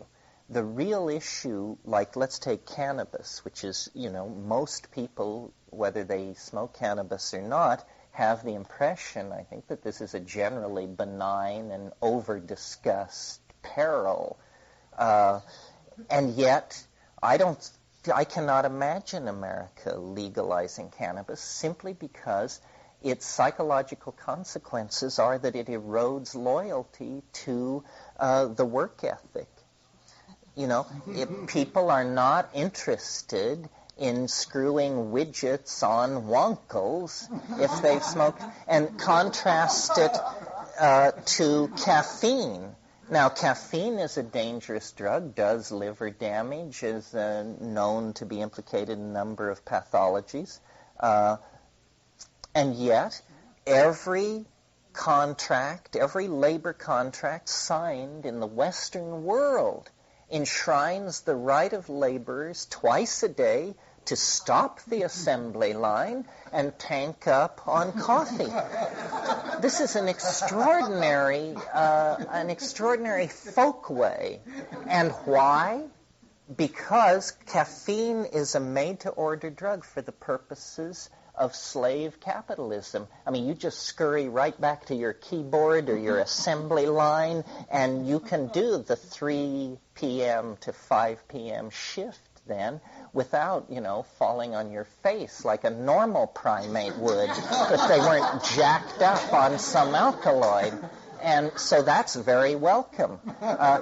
You know, it was McLuhan who made the point, and it still hasn't been assimilated by enough people, that he said that technologies carry a hidden agenda and shape their user in ways that the user is never conscious of.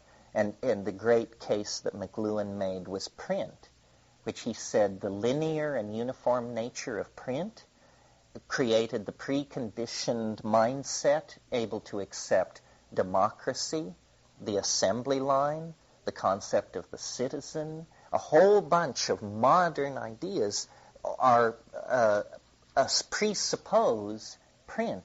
Well, drugs are technologies, and they shape the users in ways that the users never suspect. And our frenzied, goal-oriented, surface-obsessed society is a society of sugar, alcohol, red meat, and television. Television is an incredibly invasive and powerful drug. The average American watches 6 hours a day. Imagine if, following World War II, a drug had been introduced, that now the average American spent 6 hours a day absolutely loaded on this drug, doing nothing else.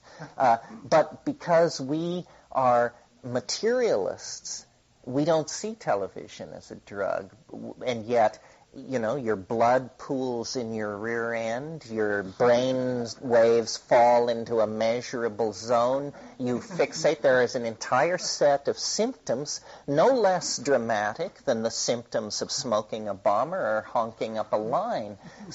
But we don't see television that way. And the horror of television is you don't even get to have your own trip. You have somebody else's trip, sponsored by the cosmetically enhanced surfaces of products. Talk about a hell drug, my God. Yeah. So since it's an extreme minority of people who are using psychedelics right now on the planet, do you see this little minute portion scattered around really having an effect which will cause some sort of chain reaction before it's too late to really work some change? Or is it more like small colonies in the saved kind of? Well, if it were business as usual, these psychedelic communities might not amount to anything. But I think that the world is going to get so peculiar as the chickens come home to roost that you'll have to take psychedelic drugs to understand what's going on. And that the people who don't will be running around like chickens with their heads cut off. Because we haven't come, people yak about the apocalypse, but this is not the apocalypse. This is the garden party before the apocalypse. Once it really hits, it's going to require a great deal of faith to believe that we're going to make it through it. And I think that more and more organizations, governments, governing institutions are going to turn to the fringes for answers. Because what our circumstance is that history failed, orthodoxy failed, science failed, capitalism failed, reason failed. And we can't keep practicing these things because they've failed. The ship is sinking. We can't have a debate about when we'll arrive in Bermuda. We're never going to arrive in Bermuda. The boat is now sinking. So the agenda has to change. And also, these people are dying off. The old control freaks, the people who have one foot in the 19th century. As to your question of whether or not it will happen fast enough, well, that's the horse race we're involved in. That's the excitement, It'll be a photo finish. H.G. Wells said history is a race between education and catastrophe. Yeah, and the other thing is Christianity took 300 years to become, and it started off with different sets of people that were nurturing the Christian idea. Unfortunately, Roman Catholics back one, but it could be the same thing. We could start these little sort of copy clutches of peyote takers that just... Well, and Christianity was able to do that in a world where information moved at the speed of a horse's gallop. So, There's an enormous psychedelic religion flourishing in Brazil right now that just cannot convert people fast enough. It's missionaryizing the United States. Shamanism. See, I think the reason I called my second book The Archaic Revival is because I think this is the overarching metaphor of the 20th century, that the 19th century was the gentleman's century, the white gentleman, when it all worked. Commerce flourished, cities were built, the poor knew their place, brown people held their position. And the 20th century has been all about confronting the bankruptcy of all of that. And from the time of surrealism and Freud and Jung and Dada, right through to rave music and jazz and rock and roll and abstract expressionism, these are all archaic impulses. The 19th century is all about realism, materialism, and defined social structures. The 20th century deconstructs the visual image, deconstructs the idea of simple location. We have body piercing, we have trance dancing, fire walking. All of these things are impulses to return to the primitive. And what it means is that in the aura of the realization that history has failed, we're going back to an earlier model. This is what societies do when they get in trouble. We forget because we're the inheritors of it. But when medieval Christianity essentially got a flat tire by having 70 popes in 25 years, none of whom died a natural death, that clued people to the idea that there was something wrong with Christian idealism. And the Renaissance capitalists, Italian city-state entrepreneurs, invented classicism. Classicism, meaning a society based on the ideals of Greece and Rome, was a science fiction option at that point. Greece and Rome had been buried in the ground for 1,500 years, and yet they dug it up. They dug up the buildings, they dug up the manuscripts, they dug it all up, and they said, this is how people should live, and we'll found classicism, and we will be the patrons of the arts, and we will undertake vast architectural undertakings, and so forth and so on. And it worked. It set a model for society, Roman law, Greek aesthetics, clear into the middle of the 19th century, when then the full consequences of the Industrial Reformation created, a kind of new serfdom of some sort. Now, we require such a radical a new paradigm that we have to reach outside the domain of history entirely. And the archaic, then, which is a model of nomadism, of very little material culture, of hedonism, a lot of focus on sexuality, sensuality, body adornment, this sort of thing, and an information-based culture ruled by magic. In the case of the archaic, it was natural magic. In our case, it will be the technological magic of electromagnetic technology. A global tribe. McLuhan was right. McLuhan is given zilch credit. He understood all of this stuff. He said all of this by 1965. The people who dismissed him never understood him. I'm quite convinced. Yeah. Well, what role do you think the spores and the mushrooms will play in this global electronic network? Well, I think that part of what we're on the brink of is a technological innovation, but I think also a rewiring of the human organism, and that what psilocybin is about is it's a catalyst for language production and evolution, and that The future evolution of language involves language being shifted into the visual domain.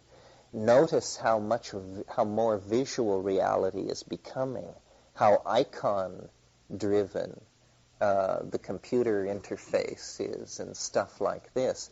I think that psychedelics hold the way toward a kind of telepathy, not a telepathy of you hear my thoughts, but a telepathy of I see what you mean. This would erode boundaries tremendously. I mean, it's astonishing to think that our global civilization is linked together by nothing more than small mouth noises and the electronic transduction of same.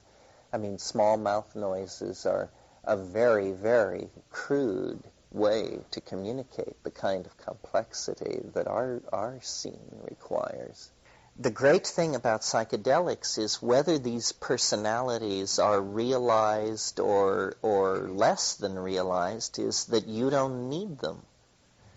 You know, the realized ones can be your friends, but the great thing about the psychedelic enterprise is that it's democratic and self-directed.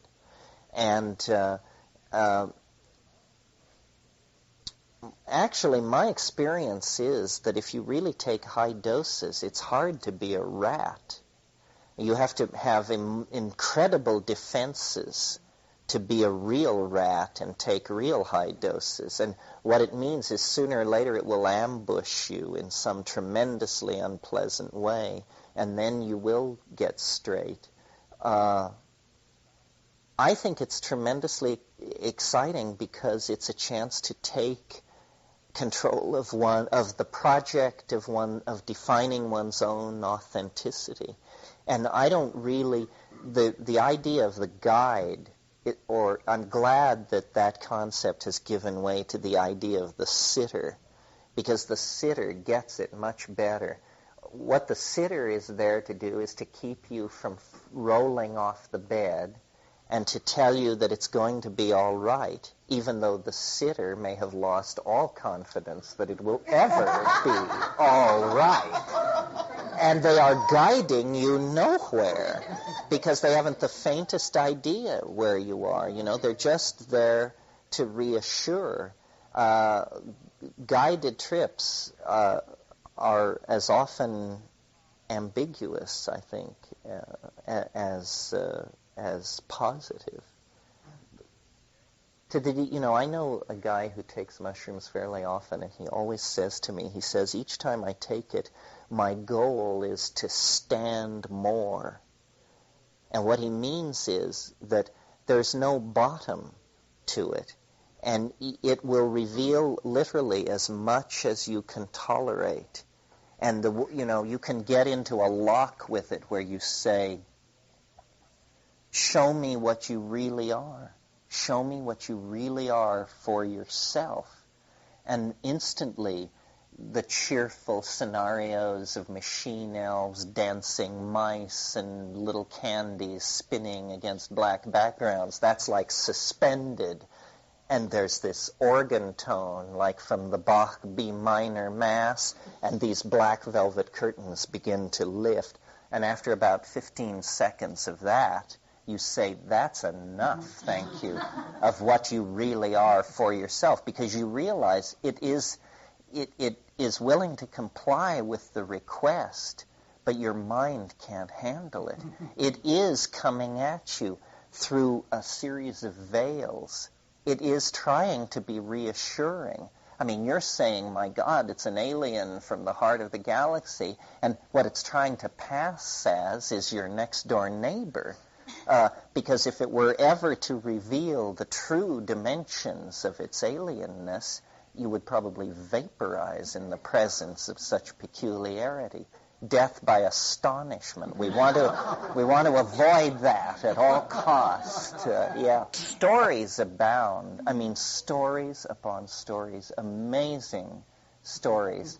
And once you collect enough of them, you start collecting them thinking that there's going to be a pattern where you will learn something. Eventually you realize these stories are just designed to befuddle and lead you astray. I mean, you cannot tell what is going on. Consider putting a book together of the stories? You probably would more than anything. Yeah, I've considered it. Great trip stories. Trading with the aliens. Some of you may know a wonderful little story by Clifford Simek. I was talking to somebody about this recently. It was about a man who goes to a garage sale and he buys an oak roll-top desk. And he gets it home and he discovers that he just notices actually that in one corner of this desk there's what looks like an ivory dot, an inlay of ivory. And he then has this desk, and after a couple of months, he finds this thing on this dot, which he doesn't know what it is. It's just some little thing, he can't figure it out. And he discovers, to make a long story short, that if he will put something on this dot, it will be traded. And so he puts a paper clip and he gets a something or other, and then he puts a dime and he gets something else every 24 hours, and he begins trading through this alien trader. They are mean traders, these creatures from hyperspace. And the trick is to get them to trade something that's very useful to you and valueless to them. I grew up in western Colorado, and up above 9,000 or 10,000 feet in the old mining camps, there are what are called pack rats. And what pack rats are about is they steal stuff. They steal little things, but they always leave something. They are trader rats. They don't actually steal. And there are many stories about people getting in league with a pack rat and trading 7-Up bottle caps for gold nuggets that were hidden in the walls, that because of these old mining towns, these rats have been stealing from the bar tills of a century ago.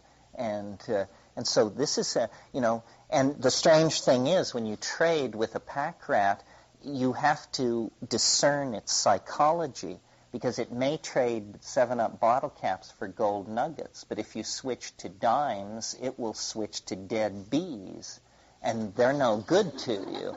So you have to keep negotiating, you see, to get the good, and yeah.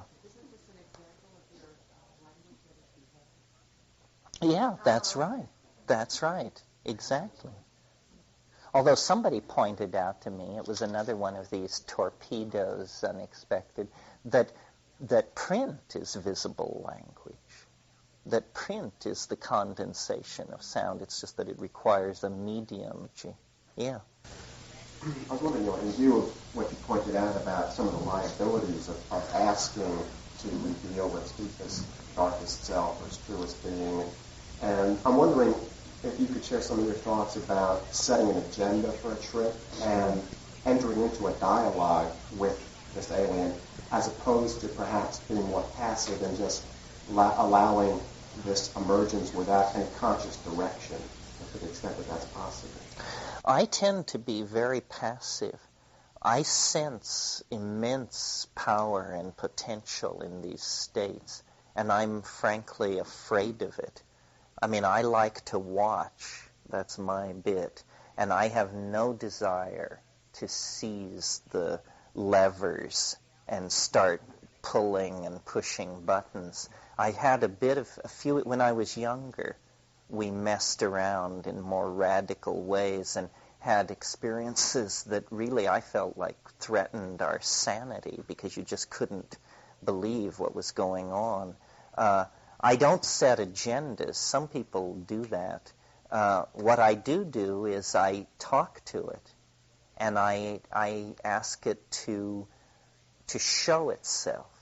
And I do think you have to approach the thing. It is shy, or it's tasteful. It's hard to figure out which. But in any case, it will not speak to you unless spoken to. You can go through an 8-hour trip and it will never say a word because you never said a word. And you have to say to it, show yourself.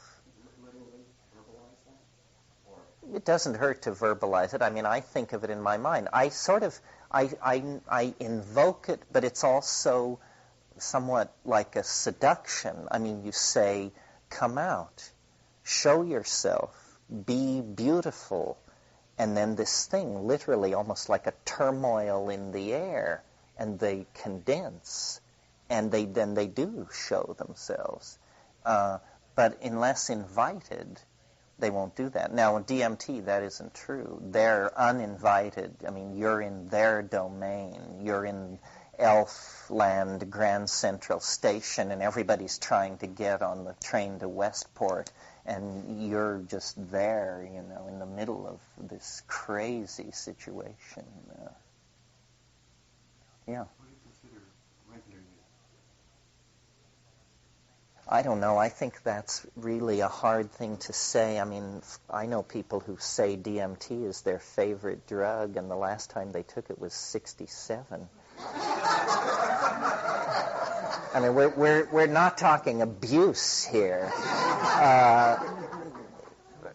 I think psilocybin 3 or 4 times a year definitely means that you are a psychedelic person, for sure. It definitely means that your every waking moment is informed and transformed by your relationship to this stuff. It doesn't take very much because it's a way of thinking, you know. I admire people who can do it a lot and not go off the deep end. Because what I find is, you know, basically what we talk about in these workshops is what I would call the generic psychedelic experience. You know, it lasts 4 to 8 hours. There are all kinds of crazy hallucinations, insights, tears, laughter, self-affirmation. Then it goes away. That's the generic psychedelic trip. But if you start pushing, then you get to be Columbus. You know, if you, for instance, take psilocybin every 72 hours for 10 days, you will cure in the marketplace. You will preach to the masses. You will become so convinced of dogmas and points of view so peculiar that it will hand your friends a crisis. I mean, I've been there. And so the trick is to understand when you need to chill, because it just starts opening ahead of you. Like when we would take it in the Amazon, one of the things that we noted and talked about and was actually a moment of concern was in every psilocybin trip in the Amazon, there would come this moment where you would realize that the jungle was friendly and that that's where you belonged. And there was this impulse to just take your clothes off and walk into it. And with perfect confidence, I could survive. It would take care of me. It is not threatening. It is not unfriendly. It loves me. I don't know whether that's true. I don't know what would happen to you when you came down. I mean, there are stories of people not on psilocybin who walked into the jungle and, you know, were mad from fly bites 12 hours later and basically had to be shot like dogs in the best Colombian fashion. So, you know, this is a very intense perception that you just don't know what to make of. Is it true? Could one somehow sustained by psychedelics walk into that and survive or not? Yeah. There's people, I think, that do that without psychedelics. Like some of these people that are asking the Aboriginal skills trips, they definitely... You mean white people who have... But they've trained themselves. They've hardened their bodies and they've learned how to make fire and how to get water from plants. And to do it just on the spur of the moment, I don't know how long you'd last out there. Yeah, sure. Would you say something to compare LSD and mushrooms, like the psilocybin? Well, psilocybin is much more visual. LSD is more psychoanalytical, therapeutic, personal in some way.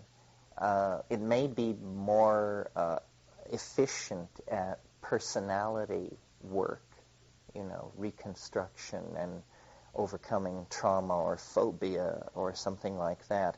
Psilocybin is largely visual and spectacularly so. That's what distinguishes the tryptamine hallucinogens, is the ease with which they elicit really beautiful and complex hallucinations. I mean, people, straight scientists who write about what they call hallucination are really writing about what is technically called hypnagogia, which means the trivial hallucinations on the edge of sleep, you know, the spinning wheels, the moving grids of color, the dancing mice, that sort of thing. Psychedelic hallucinations are visionary operas of some sort. I mean, they are tremendous. They're more visually dramatic than any film experience or experience in the real world that you could have. There's no very good explanation for what that's all about. In your trial and error of getting to 5 grams of mushrooms, have you gotten to 10 grams and that was too much, or have you built up to that and that's enough? 10 grams is too much for me. I mean, people have different reactions to it.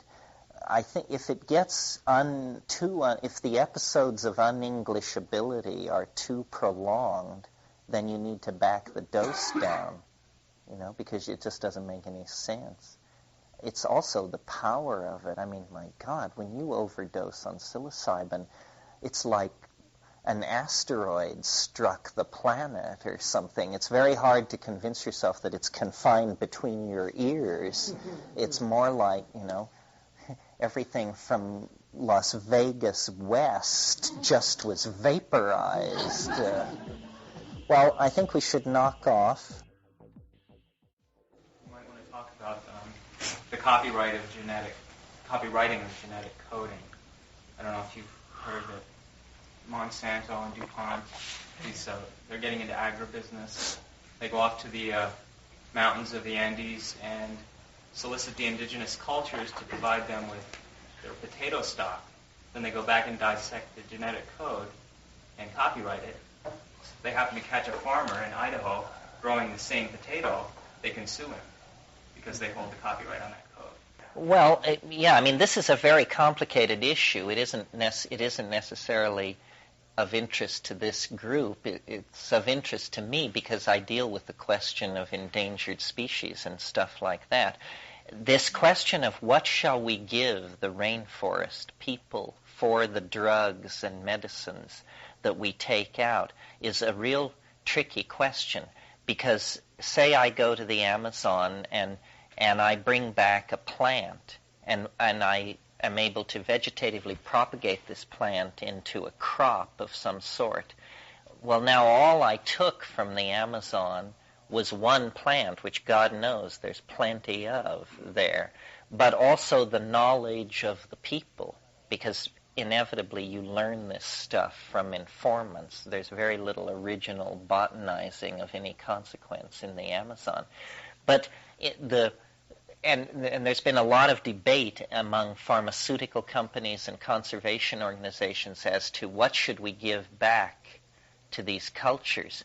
And of course, pharmaceutical companies think in terms, even the ones that are well motivated and generous, think in terms of money and medicine. Well, money they don't need. Money will destroy the culture. And medicine seems a disingenuous thing to give them, since the premise was, in the first place, that their medicine was better than your medicine. I don't know what should be done about this. I do know, in practical terms, I have seen whole scenes go to hell over something as simple as an outboard motor. I mean, an outboard motor brings whores and alcohol days closer to an upriver village. And so what favor are you doing these people by dropping a 110 horsepower Evinrude onto the jefe of the village? Really, I don't know if there's any... The biggest favor we could do them is to never show up in the first place.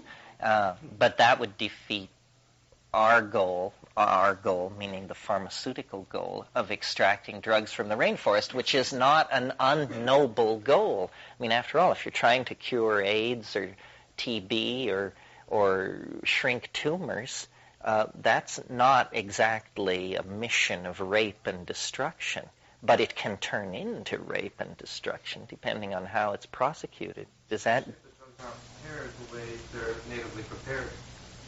You know, I mean, if you're going to start preparing drugs by extracting supposed active ingredients, then you're losing the synergism, you're losing the life of the history that's there too. Yeah, and you're losing a connection to the morphogenetic field if you believe morphogenetic fields exist.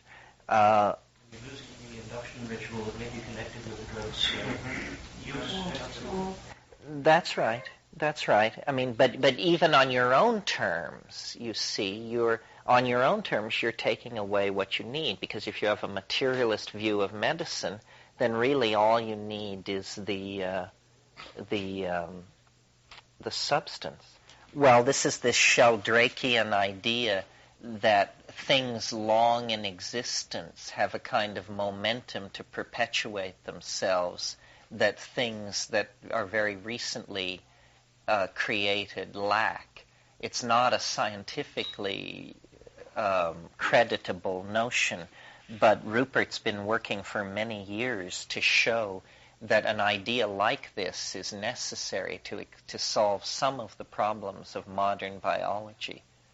Do you all understand the concept? It's slippery but fairly simple. It's that it can be simply stated by saying, once something happens, it's easier for it to happen again anywhere in the universe.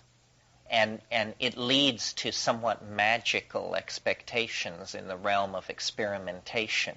In other words, if you design a maze of some sort that has never existed before, and you teach rats in Canada to run this maze, and they get very good at it, then when you go to Australia to teach rats to run the same maze, they should learn faster. And believe it or not, there is some evidence for this effect. A very interesting experiment was done a couple of years ago where a computer was programmed with Hebrew, programmed to generate three-letter sequences of Hebrew words. Now, some of these, three-letter sequences of Hebrew letters, and some of these sequences were Hebrew words, including words which occur in the Torah, and consequently have been read by devout Jews since Abraham, and some were simply random combination of Hebrew letters that meant nothing.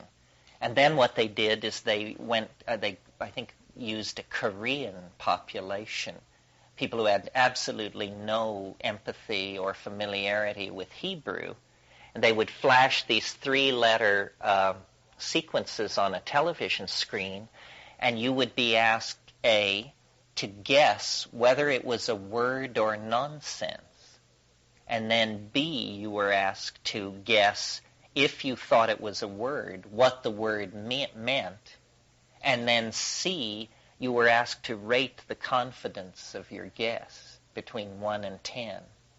And what they discovered was none of these Korean people could guess the meaning of the Hebrew words. But when confronted with a real word in Hebrew, they had high confidence that that was what it was.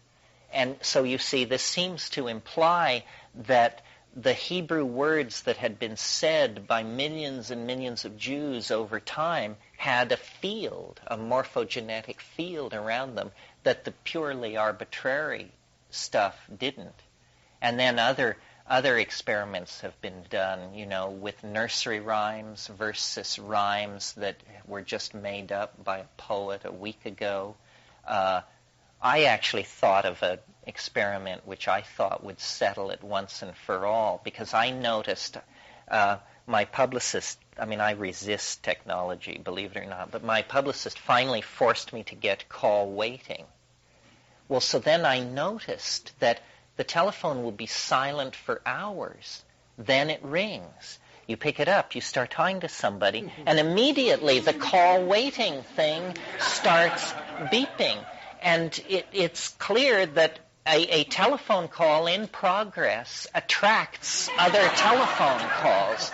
And my notion was you could create a computer system to monitor an office building where hundreds of people were getting calls and making calls, and see if, in fact, ordinary statistical expectations are violated, because I think it's uncanny. I mean, I go away to Esalen on a weekend like this, and I will go home, and there'll be 30 messages on the phone machine, and then when I listen to them, some of them will be no longer than 15 or 20 seconds, and I can hear the call waiting on the message machine as the person is leaving the message. So I can't be receiving 3,500 calls a day. So it must be that the act of a telephone call in progress is a magnet for another telephone call. That's morphogenetic resonance. Or it, yeah, right. Are you going to, did you intend to discuss your current thinking about the current today about the eschaton philosophy? And if you were, what I'm really interested in is whether we're talking about everything from Amazon people to, this morning ourselves and how people relate to the experience. What's the point of it all? If you're still convinced that this is a 20-year cycle before the entire universe that we know heads into the whole. Well, I think that if your hypothesis is that a universe of 20 billion years plus age is about to go bazingo in 20 years, you should probably prepare a fallback position just in case it goes awry. I've sort of talked around this because I didn't know at what point we wanted to really engage it. Because I talked about the condensation of the imagination as a physical object and the philosopher's stone as an attractor for the historical process. I talked about this alien force, the tractor beam that reaches into our species and begins sculpting us in its image. And that's where we are now.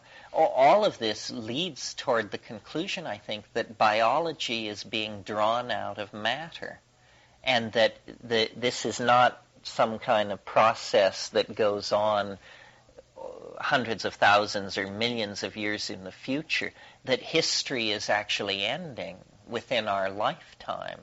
And it sounds silly in a way to say it, but based on what will come this evening, maybe not so silly. You can actually calculate the rate of closure. You can actually figure out the kind of acceleration in which we're involved in. And it leads to the conclusion that history has only a very little bit more to run. That's, in a sense, realists know this, but deny the implication. I mean, we're running out of everything. That's always a sure sign that the party is over, When the liquor's gone, when the hors d'oeuvres are munched, when the buffet table is wreckage, the party is over. It's time to go home, folks. Go get your hats and coats, call your cabs, and do your host a favor. And that's where we are.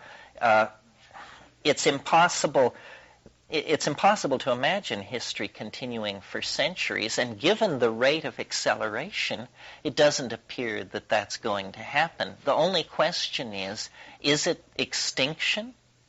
Is that what it is? Or is it transformation?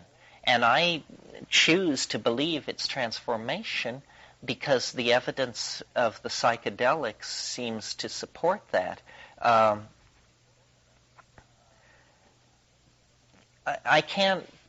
guess I can't stress enough my sense that history is anomalous, that there's no way to get used to it. and that it represents a phase transition. It's an extraordinary emergency circumstance. It only lasts tops 25,000 years. And really the intense part is the last 5,000 or 6,000 years. I mean, if you go back 6,000 years, we're talking 4,000 BC. The pyramids weren't built yet. Nothing familiar was in place in 4,000 BC. You know, there's a tendency in occult thinking to fiddle with the dating, because occultists have inherited, without sophisticated examination, the Renaissance's belief that the older it is, the better it is. And, you know, enthusiasts of Atlantis want to place it 50,000 years in the past, and Lemuria 100,000 years. This is all nonsense. The miracle of our predicament is not how long everything has been in place, but how brief it all has been. The whole thing has come into being since yesterday. I mean, the people who built the pyramids are, 1,500 generations in the past? Less. Probably more like 600 generations in the past. So the emergence of technology, codes, high culture is all very, very sudden. And this seems to be, I think it's a phenomenon which could be elevated to the level of a general rule about reality, that each stage of cosmic development happens much quicker than the stage which preceded it. So after the initial Big Bang, you know, there was a long, long period of basically just churning physical chemistry. Not even physical chemistry, but an atomic plasma. There were no elements. There were only electrons. Later, hydrogen and helium formed and could aggregate into stars. Then a new property emerged. In the center of these large masses of helium, fusion began to take place because the pressure and temperature went so high. Well, fusion cooked out heavier elements like iron and carbon, and they become the basis then for a whole new kind of reality, molecular existence, and then organomolecular existence based on long-chain polymers based on carbon. Once life emerged, the tempo really begins to pick up. Change is now coming on a scale of once every few million years. Once you get higher animals, change is even more accelerated. Once you have languages and culture, change takes an exponential leap forward. And the main characteristic of our culture is phenomenally accelerated change. So much change that when you take this curve of acceleration and plot its future vector, you discover that within 50 years, we will release more energy than there is in the solar system, travel faster than light, so forth and so on. Well, if you assume these things are impossible, then it means we're hitting the limit. We're approaching the limit. Yeah. Can you talk about singularities in relation to your theory? Yeah. The attractor at the end of time is a perfect example of a singularity. And, in fact, good question. It seems that, first of all, what is a singularity? A singularity is a place where the rules are broken. A miracle is a singularity.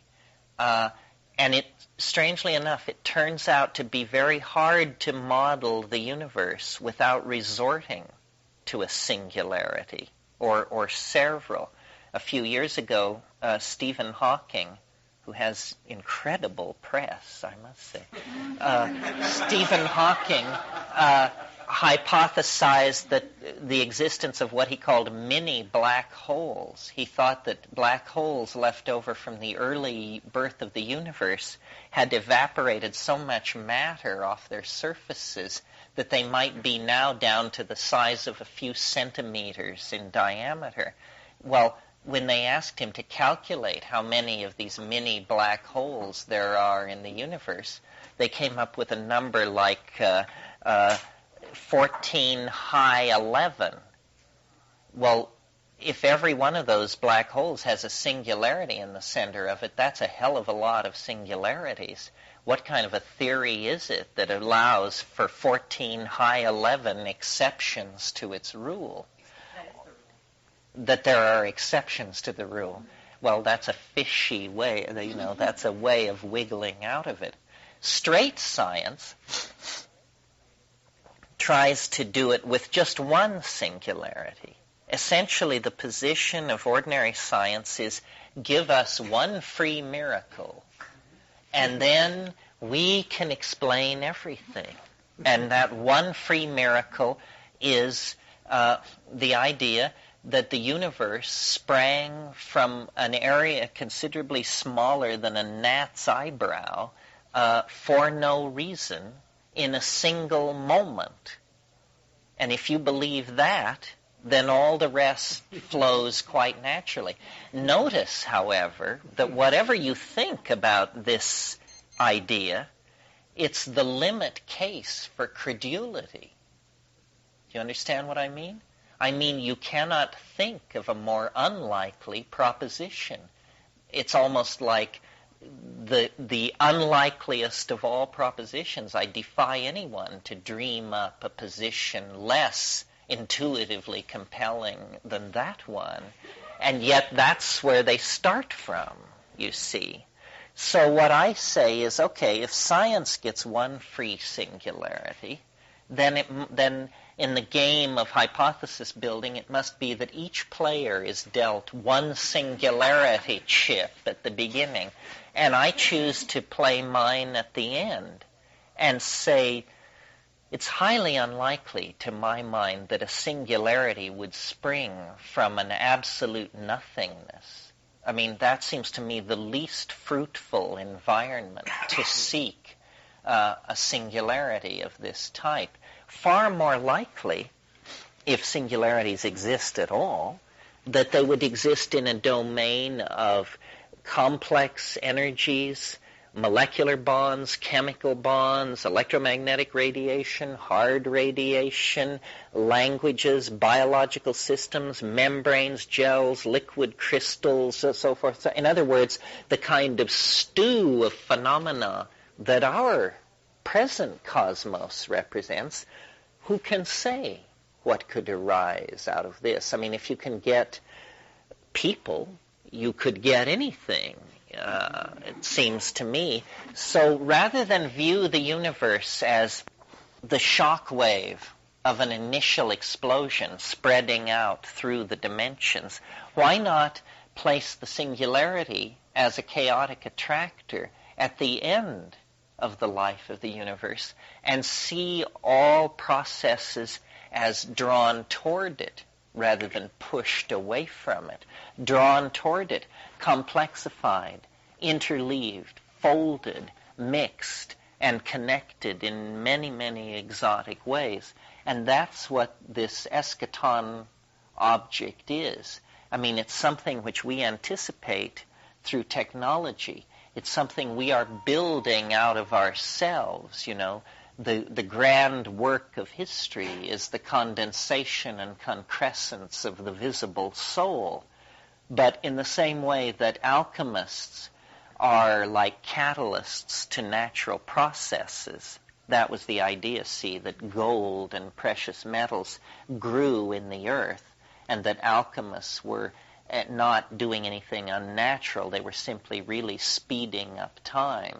Well, in that same way, what we are doing is catalyzing the emergence of a process that nature would otherwise ultimately deliver at some yet more distant time. We're like an enzyme in the universal mix of being. And what the eschaton is pointless to speculate upon, because it is literally below the event horizon of rational apprehendability. That means we're too stupid to know what it is. But when we look east, the sky is touched with the rosy blush of dawn, but the surface of the solar disk of the singularity has not yet come above the horizon. However, in the next 20 years, I think this will happen. I mean, I will abandon this theory long before we reach 2012 if it doesn't begin to gain power as a meme in society. Because one of the things the mushroom told me that I found to be true, it said to me, nothing is unannounced. You know, there is no such thing as a surprise. Everything is preceded by the ghost of its appearance. And if you're sensitive to that, you know, you can't be taken by surprise. That's part of the nature of a fractal cosmos, is that nothing is utterly unannounced. How could it be, since everything is distributed through the matrix? You're saying this is a different notion than history? I mean, you're describing history from this very beginning, or? Yeah, that history is a series of approximations of the final singularity. And that's what all these religions are. They're people's best guess, given their cultural circumstance and historical angle of regarding, their best guess as to what the singularity is. Yeah. Mayan calendrics, how did they arrive at the end date in their calendar at the same time? Well, the only thing I share in common with the Maya is that we both did mushrooms. So it's sort of like, is it that there's a barcode in there that no matter where and when in all of space and time you take the mushroom, you come to the conclusion that something very important is going to happen on December 22nd, 2012. The Mayan calendar is a real puzzle, not the well-known details of it, although to speak of any detail of the Mayan calendar as well-known is maybe specious. But see, the strange thing about the Mayan calendar, it's about a 4,385 year, or 5,485 year cycle with many subcycles in it. It begins on a slow Tuesday in August, and it ends on a winter solstice, a very important winter solstice. A winter solstice when the heliacal rising of the sun is eclipsing the galactic center. That seems to imply that the Maya did not establish the beginning of their calendar and count forward. They established the end date and counted backward to establish the beginning. And there's argument among astronomers as to whether this is even possible for people at that level of culture to do. You know, there are a number of these astronomical mysteries around, like the Dogon tribe in Africa, who, before the era of telescopes, cheerfully informed astronomers that the star Sirius, which is 10 light years away, had a companion too faint to be seen by the naked eye, and that it had a 50-year orbit around Sirius Prime. This is true. How did they know that? And they go further. They also claim a third companion, Sirius C, which has to this day not yet been detected. If it is detected by long base interferometry or some other, that speckling technique. Well, if Sirius C comes into focus, a lot of people will have to come to terms with the question of how did the Dogon get this. However, there are odd examples of unbelievably what appear to be unbelievably unlikely coincidences or good guesses. For example, Jonathan Swift wrote Gulliver's Travels, and he describes in there the presence of 2 moons around Mars and their relative size and orbital periods 70 years before William Herschel observed these objects through the telescope. And nobody knows, was it just an incredibly lucky guess? Or what was going on there? Yeah. Likewise, on the I Ching, do you think that was put together by some incredibly smart Chinese, or was it revealed somehow to them long ago?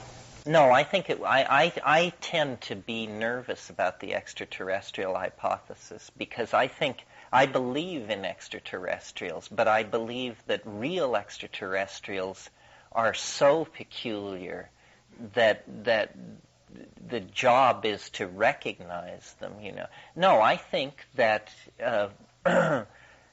not the Chinese, because the evidence seems to point to the fact that the I Ching was actually composed in central southern China somewhere by a pre-Zhou people. But I think that these people had a technique, perhaps analogous to a yogic technique, perhaps analogous to the stilling of the heart techniques, which are yogas that suppress physiological functioning, and that they were able to look into organism, and they're looking into their own bodies with a completely different epistemic toolkit than we have. They saw flux, and they watched perhaps for 1,000 years, and tried to model this flux. And they finally realized that there were myriads of elements in this flux, but not an infinite number of elements. And that all of the structure of the flux could in fact be reduced to 64 elements, which they then created a symbolical notation system for, which we call hexagrams.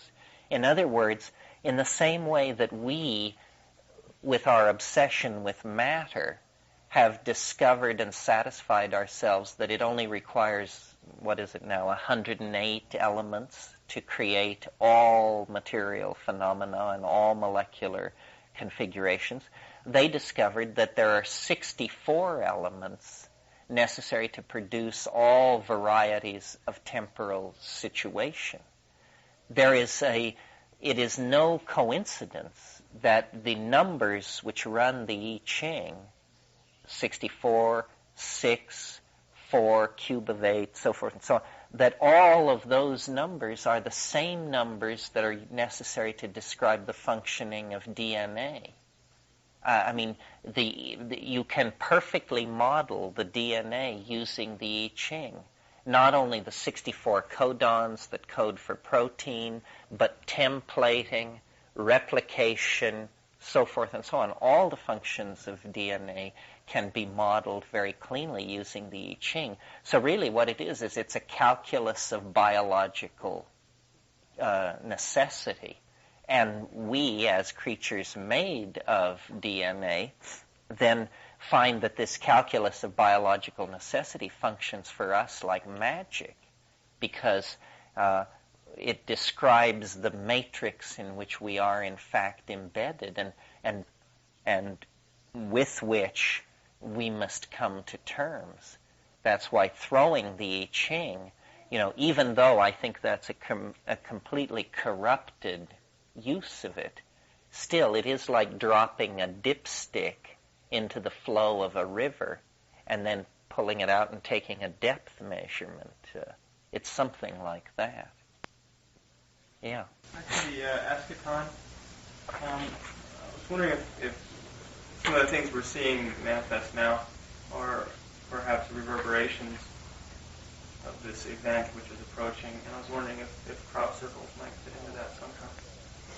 Well, I think that, when pressed, I think that all phenomena are reverberations and in a sense, pre-echoes is that a preco? I'm not sure. Of the eschaton. The eschaton, I mean, many of you have heard me make this metaphor. It's like one of those mirrored bar balls in a disco. It reflects its surround. The essence of the eschaton is impossible to discern because its surface is mirrored. So when you look at the eschaton, what you see, strangely enough, is your own face. And religions and hysterias of various sorts are particularly strong incidences of reflection of the eschaton. This thing which happened in Waco, Texas, was just fascinating because it was a real cognitive dissonance. It made no sense to most people, and yet obviously to the people inside the metaphor, it made perfect sense. I think we will see more and more of this kind of thing, and that in fact we need to guard against it. Prophets of all sorts will arise in the last days. Christianity taught this in an attempt to cover its own ass, not realizing that it is one of these cults which arise in the last days. The whole thing about the Christos, stripped of all the mumbo-jumbo, what this is about is the mystery of the resurrection, the idea that Christ was somehow involved in some kind of cryptobiological transformation that was necessary in order to unlock the doors of paradise, which had been slammed shut with the fall of Adam. And I find Christianity fascinating. I don't believe a word of it because I don't think Christian theologians understand what they're looking at. But what they're looking at is the closest thing to the eschaton that we ever had, but the conclusions are all wrong. There's an amazing passage in, I think it's Luke. It's the morning after the entombment of Christ, and the three Marys, Mary the mother of James, Mary Magdalene, and Mary the mother of Christ, go to the tomb. And Christ is there, standing beside the rolled away stone. And one of these women starts toward him. And he says, go read it, it's right there. He says, touch me not, woman, for I am not yet fully of the nature of the Father.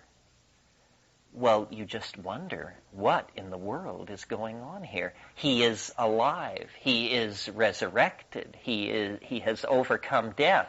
But he says, touch me not. I am not yet fully of the nature of the Father. And what it implies is a process of some sort. Something is happening. He is hypercarbolating, is what is happening. And the hypercarbulation is not yet complete. It was a near miss. And if you read the whole thing from that light, it's clear that the people involved could not understand what was happening. So the picture, what you get here is a picture of somebody not fully in command of their own mojo, you know, and not themselves completely understanding what is going on. And I think that every religious teacher is a sense a victim of eschatonic precursive reflectivity.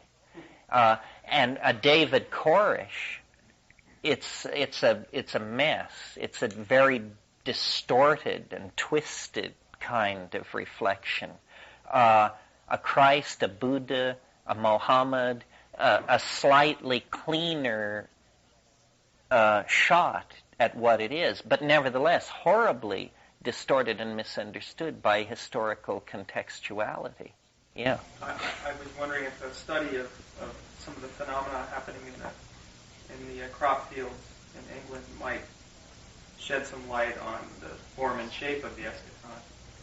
Well, I think that there will be more and more of these anomalies. The flying saucer is an interesting anomaly. The flying saucer is clearly the ghost of the eschaton. It's, our unconscious mind, the skies of this planet are haunted by the image of a spinning silvery disk that has eternity and the aliens and the mysteries of existence locked inside of it. The appearance of the flying saucers in 47, the modern era of flying saucers, to my mind indicates closure with this eschatonic moment. But as we get closer to this coincidentia positorum, things will get wackier and rational analysis will fail. I think that the crop circles are a good example of this. If it is not a hoax, and this is a huge if, because there are things about the crop circles that just stink to high heaven. I mean, it is so marginally convincing. I mean, for instance, isn't it a little odd that these things begin to appear within an hour and a half drive of most of the people on the planet who will embrace the phenomenon? I'm thinking of John Michel and his cronies. I mean, what if it were happening in the wheat fields of Siberia? How inconvenient, you know. Another thing about the crop circles that's puzzling is everyone says it's a communication. It's a curious form of communication because it communicates absolutely nothing. What it communicates is complete confusion. Nobody has a clue. If you really wanted to communicate, and for some reason your chosen method of communication was mashed wheat fields in England, you could still write in the Queen's English. Another thing very puzzling about the crop circles, not about the crop circles per se, but where is the British establishment in all this?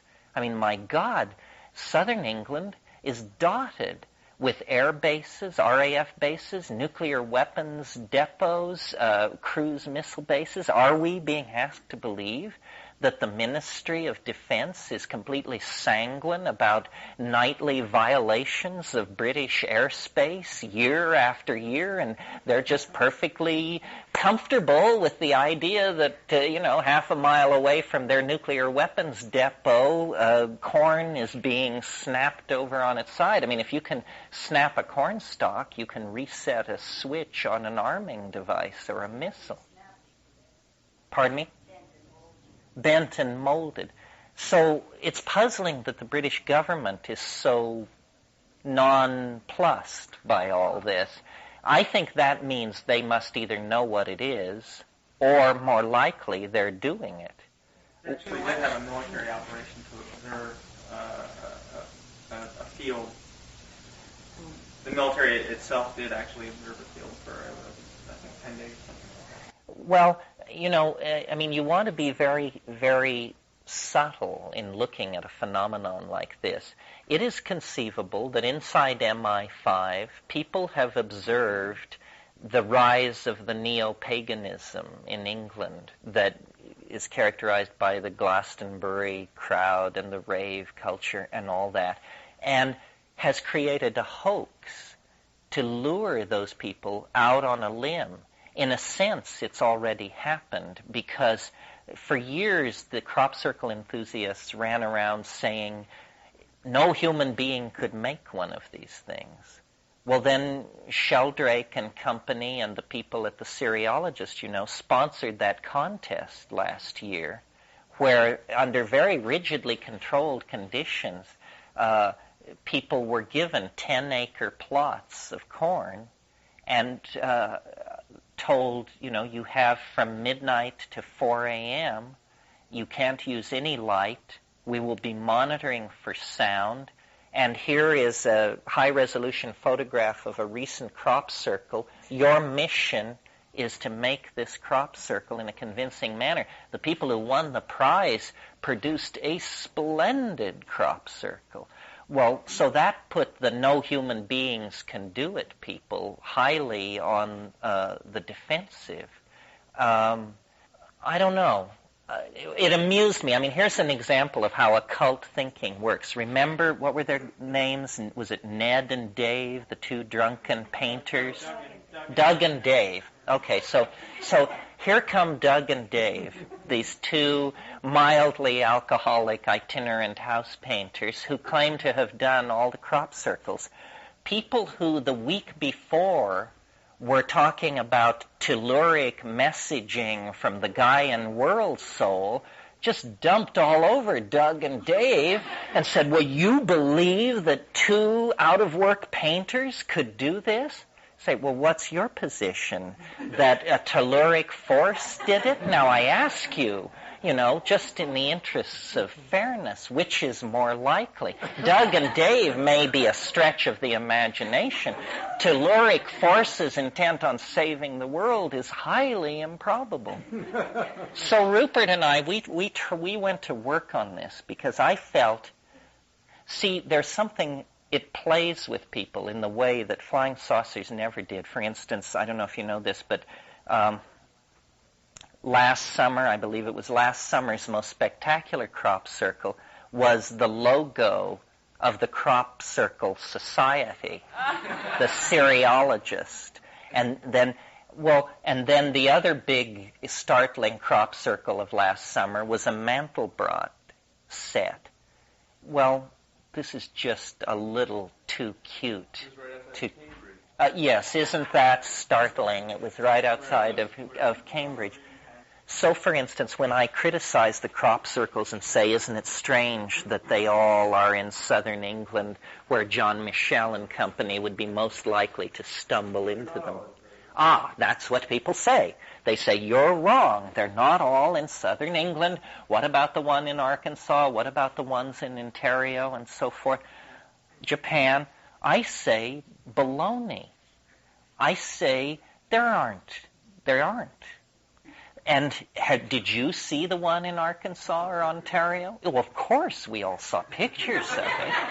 But it's sort of like determining whether or not Mount Everest is the highest mountain in the world. I mean, how the hell would you actually verify that, and how much faith would you have in the results? I mean, here we have a mountain in Tibet and a mountain in Bolivia, and you're telling me you know beyond a shadow of a doubt which has its surface, its utmost surface, furthest from the center of the earth.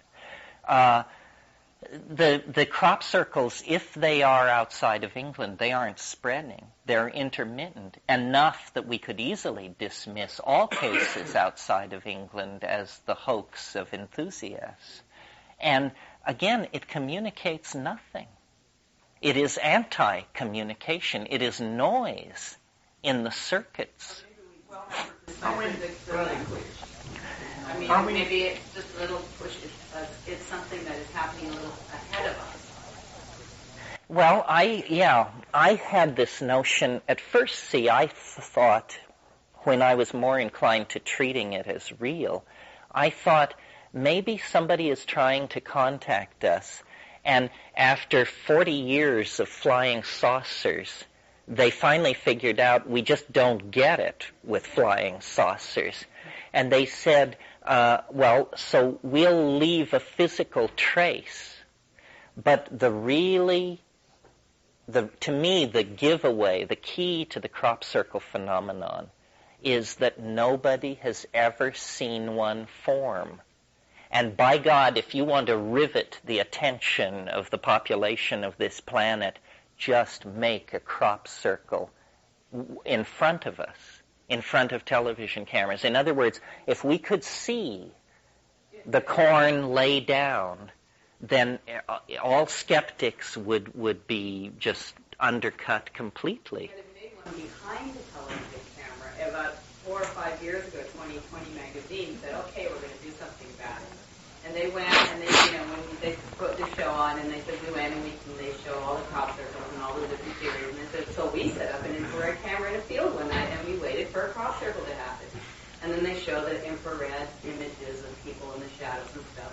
They said, and sure enough, one morning there was no crop circle, and we were all getting ready to go, and somebody said, uh-oh, look. And in the field behind them, the one that they weren't filming, the crop circle had appeared. And that was the end of that was the last. I say arrest and torture the entire crew, and you'll get your answer. Because you see, it's perfectly clear that somehow if you were to see the crop circle made, the mystery would flee. And so we only get before and after. How come no during?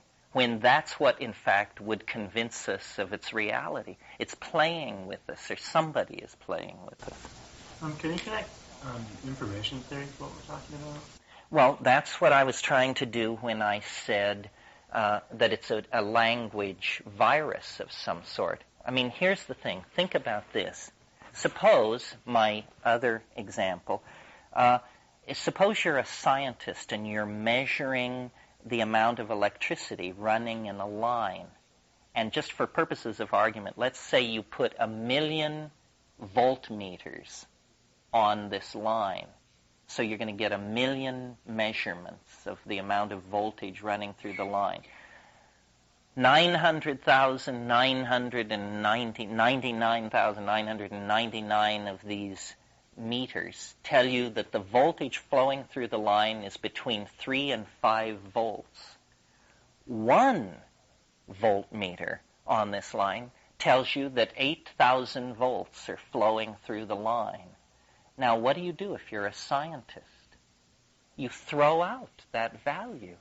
You say, well, that can't possibly be true. All the other meters metered within a certain narrow range, this 1 meter is broken. Get rid of it. Now, think of each of us as meters, metering reality. Millions of us, all reporting, no big deal, no big deal. Then comes one person. They say that there's a 1,000-ton beryllium ship populated by little gray men who want to give you a proctological examination in the middle of the night. Now, what do? We don't throw them out. We put them on national TV and make a movie about it and hold conferences and try and figure out how could this be. But the same thing could be said about the very foundation of everything we talk about. No, because psychedelic experiences are repeatable on demand. That's the great difference. These phenomena which just come and go and leave you jaw hanging in the wind, since you can't control the confrontation, you don't know what you've got. With psychedelics, you can see elves twice a day on schedule. And the people who find this assertion disconcerting don't want to hear about it. But it's in fact true. The drugs at last give us a handle on the other, where we can deal with it rather than wait for it to occur. With large, unbiased populations. You mean that they get elves?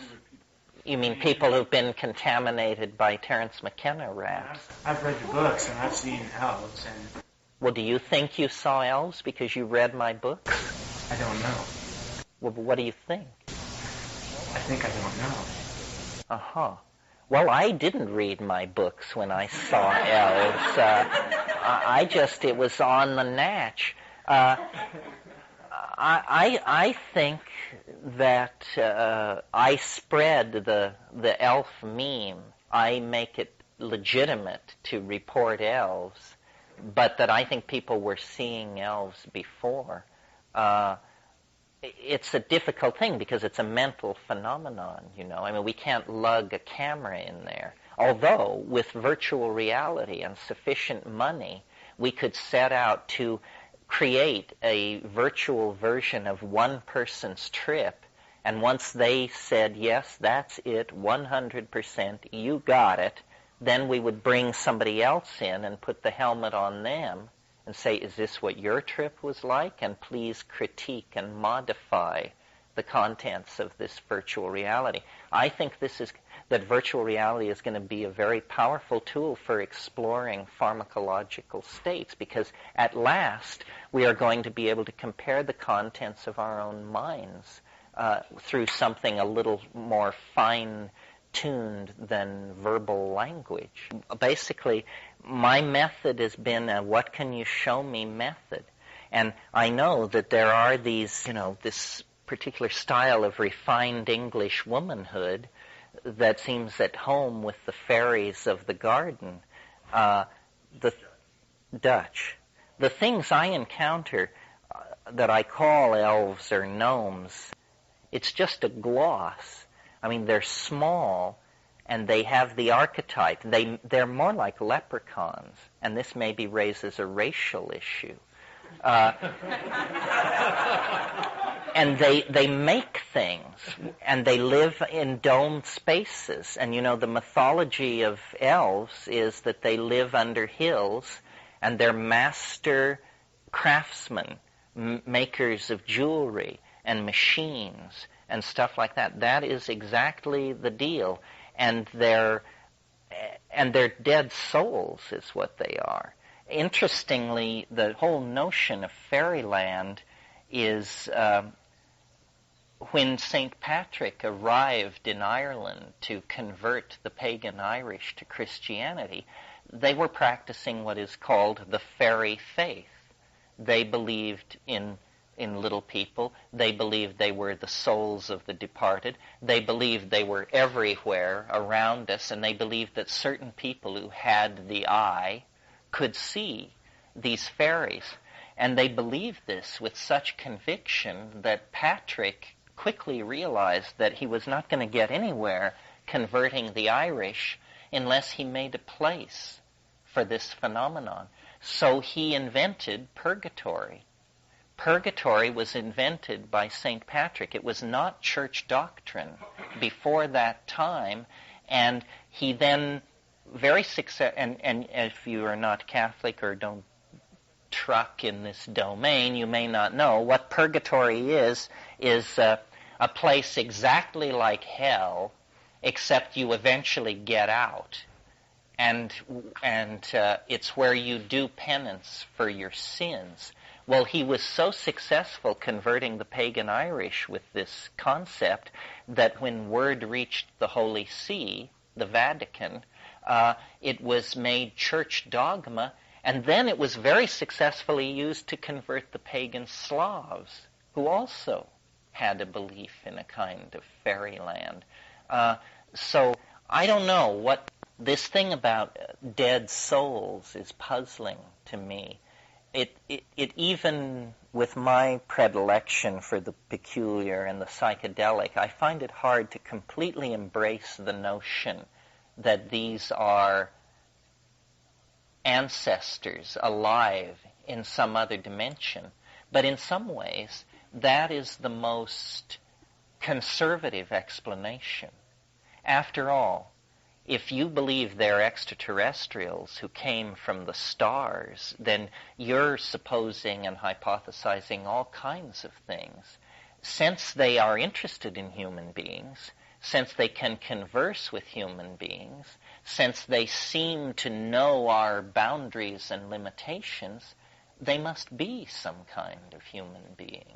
And then the choices are they are a prenatal form of existence, in other words, souls that never incarnated into a body and are like up there waiting for the stork or something, or they are some future state of humanity where apparently we no longer have bodies and we've changed ourselves into self-dribbling jeweled basketballs for God knows what reason, or they are post-life forms. They are people who once walked the earth as you and I do, but have gone beyond into this other circumstance.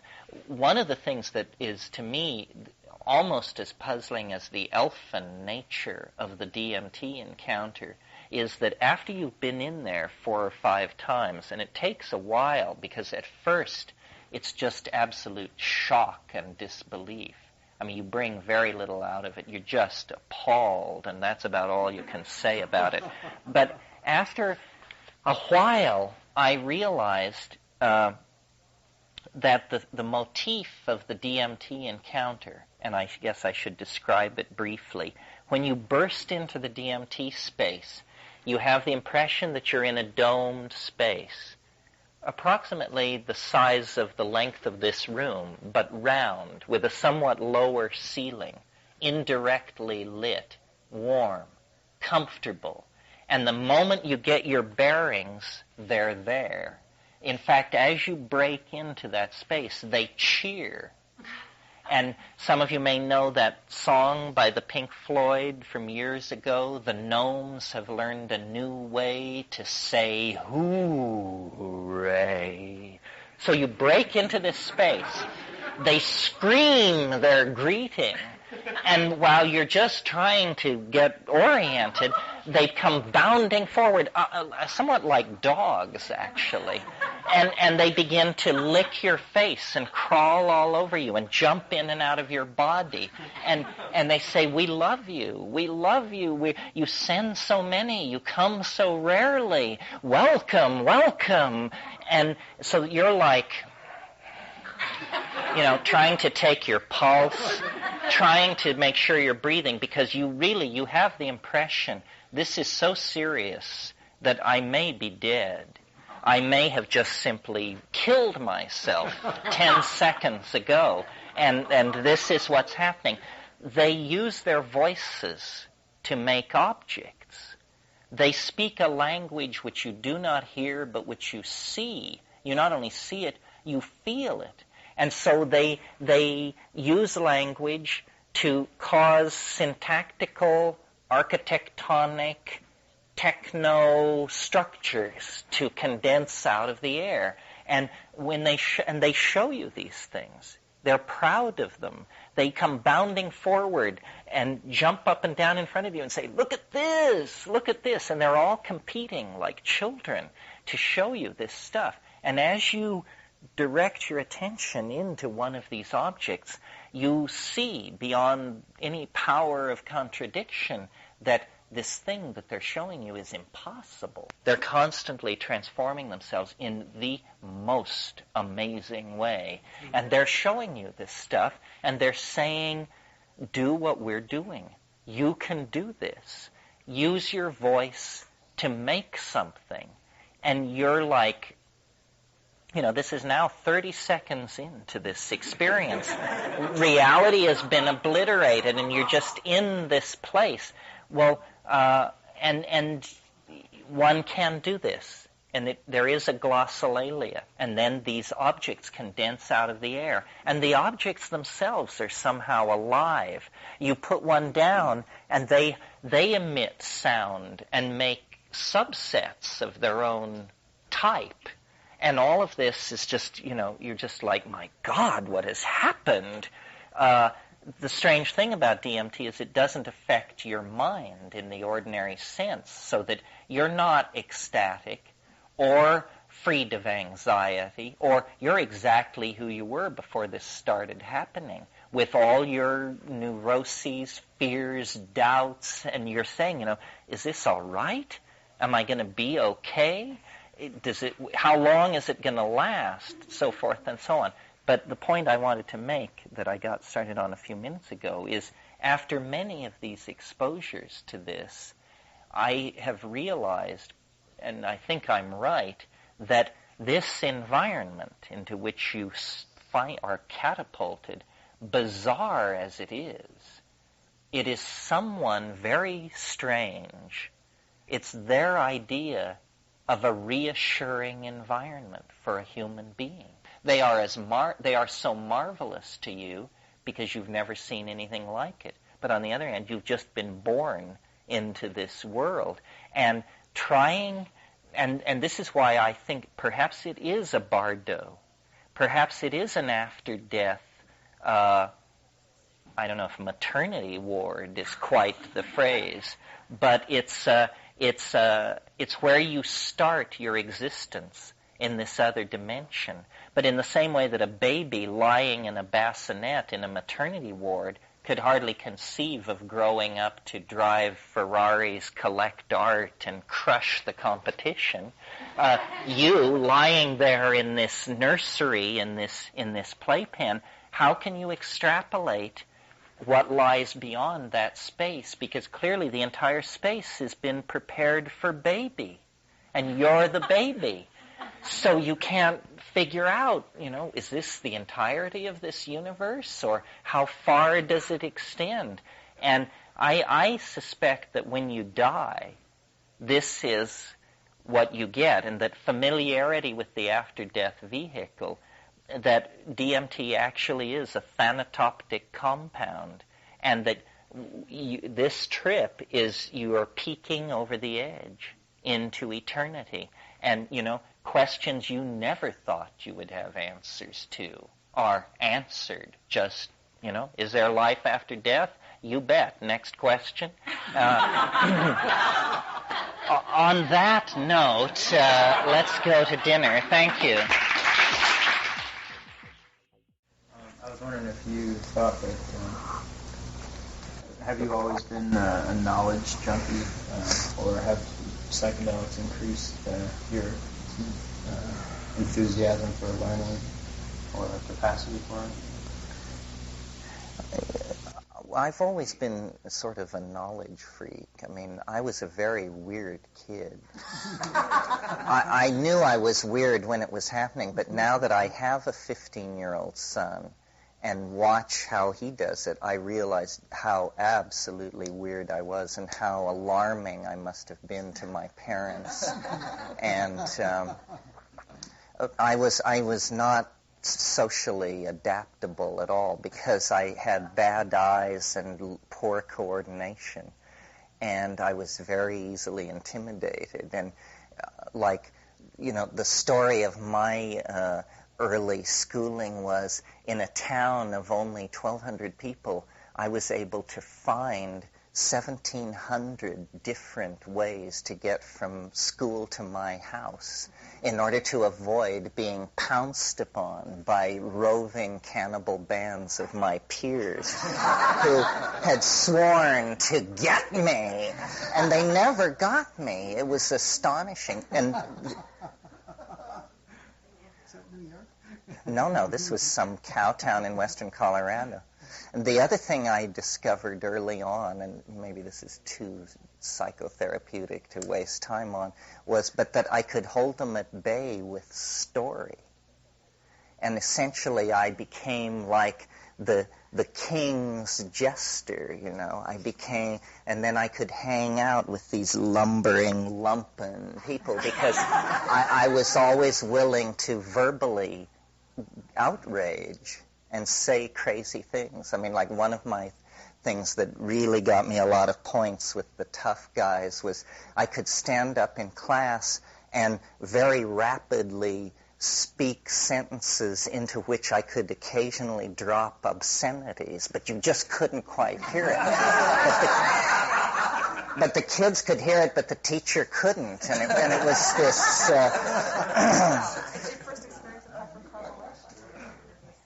So that was my scene. But in terms of the relationship to knowledge, I love, it's what William Blake said, He said, attend the minute particulars.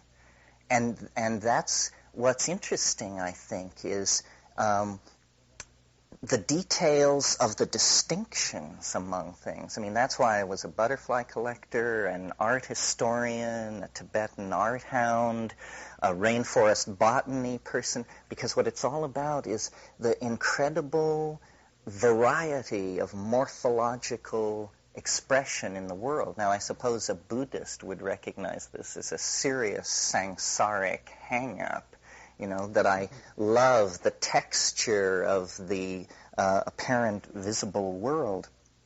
It's funny that you asked this question because in my morning meditation this morning, I had this image of a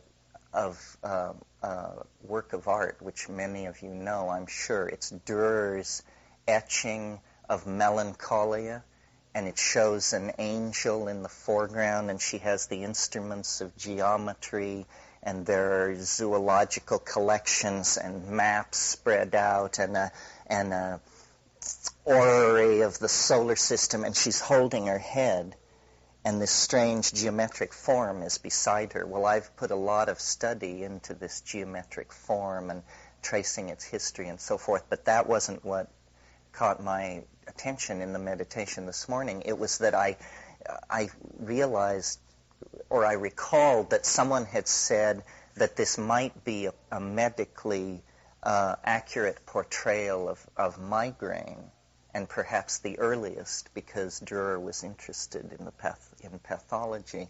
And then I got the thing for the first time, which was that the angel has a headache because of the proliferation of this technological artifactory of all sorts that is spread around. And it's this amazing picture of historical exhaustion. I don't know how I got off onto that. But anyway, this thing about complexity and appearances, I think the way to get into reality is by running the edges, as I've said. And for me, the entry drug was science fiction, definitely, because that permitted anything. I suddenly got the idea, the imagination sets the parameters. If it will work in your head, that's good enough. You don't have to go further than that. You can build machines, societies, organisms, relationships in your head. And if when you run it, the gears turn and the wheels go and it works, then that's it. It works. You don't have to go further than that. And, well, it sort of is working here. I mean, I'm amazed at what I'm seeing happening. I mean, I have the feeling that we're just calling it into existence, that it's working. You know, just don't drop the ball, don't jinx it, nobody say too much, but it's turning, I can feel it. I mean, it's like turning a battleship with a canoe, but it's turning, you know, and it's enormous, so it's very hard to deflect its momentum. Nevertheless, by holding this point of view, somehow it's working. I've never seen anything like it. I mean, I wouldn't have believed it possible. It is that the world is made of language, and it is that by a certain act of contained concentration, if you are with the Tao, it begins to shed its secret, or it begins to open ahead of you. What's that thing by W.H. Auden about a glacier rattles in the cupboard, the desert sighs in the bed, and the crack in the teacup opens, a door to the land of the dead. It's that, you know, it is a linguistic structure. You can decondition yourself sufficiently to actually step outside the cultural illusion. It's a breathtaking possibility because nobody knows what's outside the cultural illusion. I mean, you know, Plato got it right. We are chained in a cave watching the flickering shadows of something. But life taken with sufficient seriousness and pushed hard enough at the edges, then this stuff will give itself up to you. And it isn't about belief. It isn't about commitment to guru or dogma or method. It's about observational integrity. It's about witnessing and some kind of primacy of self. In other words, you have to believe that you can tell shit from shinola. And when you say it's shit and they tell you it's shinola, you have to vote with your own side, you know. And it's very interesting. the world is like a labyrinth, or as I said yesterday, it will be mastered by a feat of understanding somehow. It's like a riddle. Yeah. Can you give some advice on how to avoid the pitfalls of mushrooms, the danger of mushrooms? The supply is irregular for those of us who don't have our own botanical garden. From time to time, there are just physical problems. Is there anything practical that you could share? Yeah, well, the very best thing is to grow them. And this is not as difficult as it's been made out to be. And, you know, the dedication of half of a small closet will get you, your friends, and their friends absolutely smashed. And the other thing is, I mean, I'm serious about urging it. It may sound exotic, but if you want to meet the alien and have a relationship with something very strange that loves you, but that is very, you know, a lot different from a house cat, you should grow this stuff. First of all, it's white as the driven snow. Melvillian associations aside, there's something to be said for this. And then it will take rye, which you buy in a health food store for $17 per 100-pound sack, and it will take rye and it will convert it with a 12% efficiency to dried mushrooms. 12% efficiency to dried mushrooms. I mean, this thing is like, it just wants to enslave itself to you. It will work like a dog. I've never seen anything like it.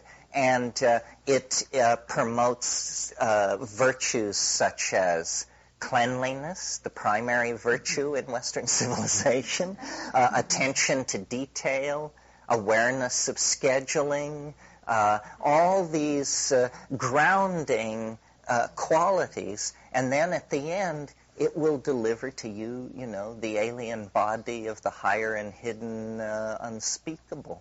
And I suppose I should say that my brother and I wrote a book about how to do this, which you can is around. It's not under the name McKenna. We did it pseudonymously. It's called Psilocybin, the Magic Mushroom Grower's Guide. But literally, if you want to turn your life into pure science fiction, this is the way to do it, because then you have it, and it's not the dried stuff that's rubbery that only works half the time that costs an arm and a leg. It's the living quintessence of the thing. And my Lord, I mean, from that point, you know, you are your own Magellan and need take lessons from nobody, because the universe that it opens up to you is so large that really you can be confident you'll see things nobody's ever seen before or will ever see again. And technically, it's not that difficult. I mean, it's at the level of a hobby. It's a little trickier than canning jam. It's up there with growing sprouts in little trays or culturing yogurt or something like that. Yeah. Can you maybe say a couple of words also about DMT and what sort of situation? I haven't had it before, and just as a first time, how to set it up and maybe some ideas on where to... Well, DMT is, you know, regrettably very rare and hard to get. I did notice that the last issue of a magazine called Psychedelic Illuminations that's published in Southern California, that you can probably get at the Phoenix or the Bodhi Tree, published the recipe, published 4 pages of chem abstract saying, just in case you were wondering. An interesting phenomenon is going on, which is, we haven't talked about this much this weekend, but briefly it goes like this. As many of you probably know, there is a South American hallucinogen called ayahuasca that is orally activated DMT, and it's orally active because it's complexed with a monoamine oxidase inhibitor, in this case harmine, which comes from a large South American vine called Banisteriopsis caapi.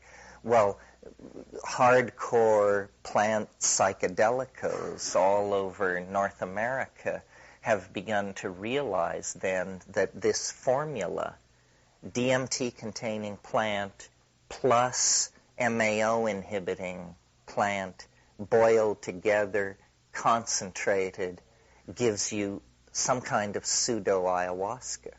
And people are experimenting furiously and, producing ghastly brews and amazing stories, and in some cases, actually getting it right. What seems most promising is it was just discovered. Now, here's an example of ethnobotanical progress. It was just discovered about 2.5 years ago that a plant in the American Midwest called Desmanthus illinoisensis, the Illinois bundleweed, a plant that has no particular folk history or anything, it's just a problem plant on the prairie, has more DMT in the root bark than any plant ever measured on this planet. And no history of human usage, although to me it's suggestive that it's called bundleweed because that suggests medicine bundle. But maybe that's just coincidence. Anyway, the Indians claim they don't know from it.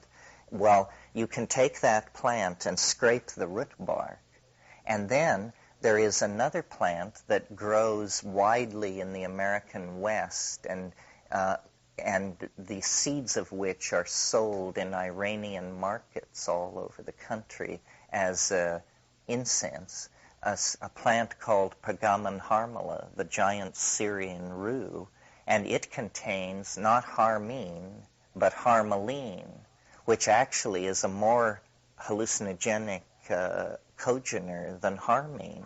So what people are doing is they're taking Pagaman harmala and shredding it and boiling it with Desmanthus illinoisensis root bark, and they're producing a North American analog to ayahuasca that works. And this is a very interesting development on many levels because it means people are essentially concocting their own unique, personalized brews. It also means that probably Pagaman harmala, which I'm not kidding, in these Iranian markets they call it hermal, and for $6 they'll sell you a pound of it, which has enough harmaline in it to flatten your entire apartment house. Pagaman harmala, as a source of this MAO-inhibiting harmaline, can probably be used to activate all of the DMT-containing plants in the flora of North America, and there are many.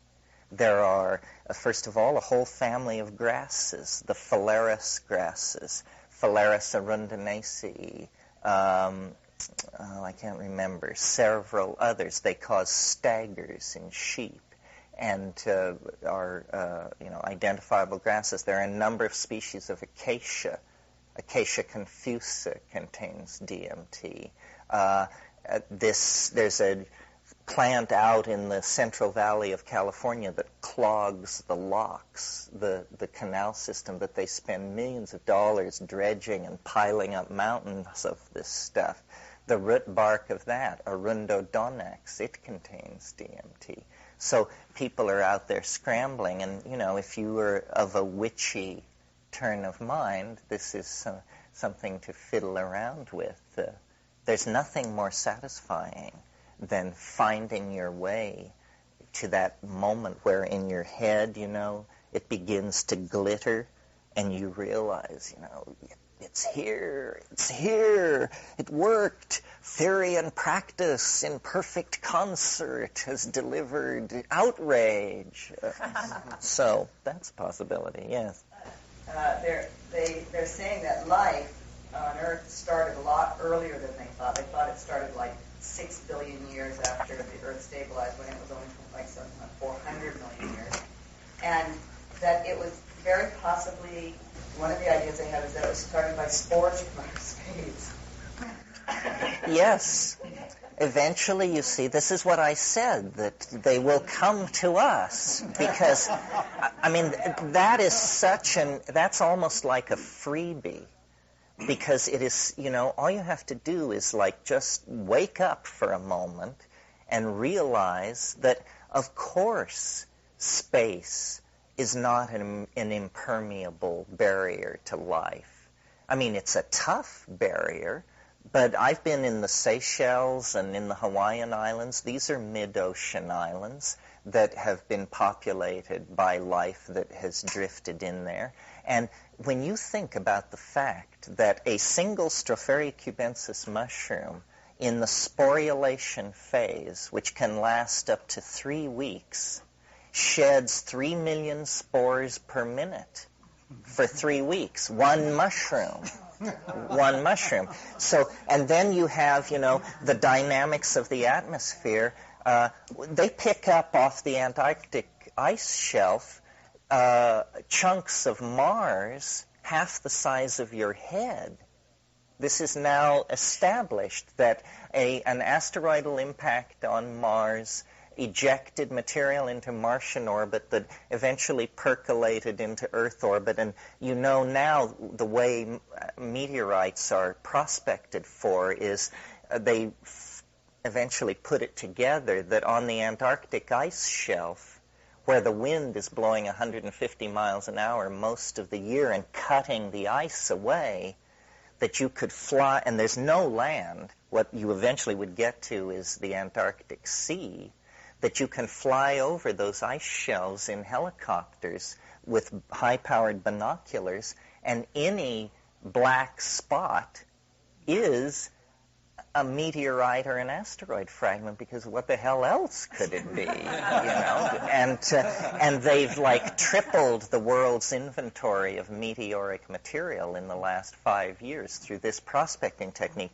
They have found a whole box full, 20 different specimens that they are confident are lunar material, ejecta from cometary impact on the moon, but 2 strong candidates for Martian origin. And we're talking about fist-sized donies, So the notion that the percolation of spores and biological material is not possible, I think it will be concluded probably fairly shortly that life originated who knows where and has been percolating out through the universe for a long, long time. Where do you see the place of cannabis in consciousness evolution or whatever? I mean, on the one hand, it's obviously doing something like that, but on the other hand, kids do it before they do a drive-by shooting in LA, and also address maybe the notorious effect on memory. You mentioned that you sometimes do cannabis when you're doing mushrooms, and my experience is that I don't bring back as much information that I remember when I mix the two together. I just want to hear your comments about that. Yes, well, it's worth talking about cannabis. I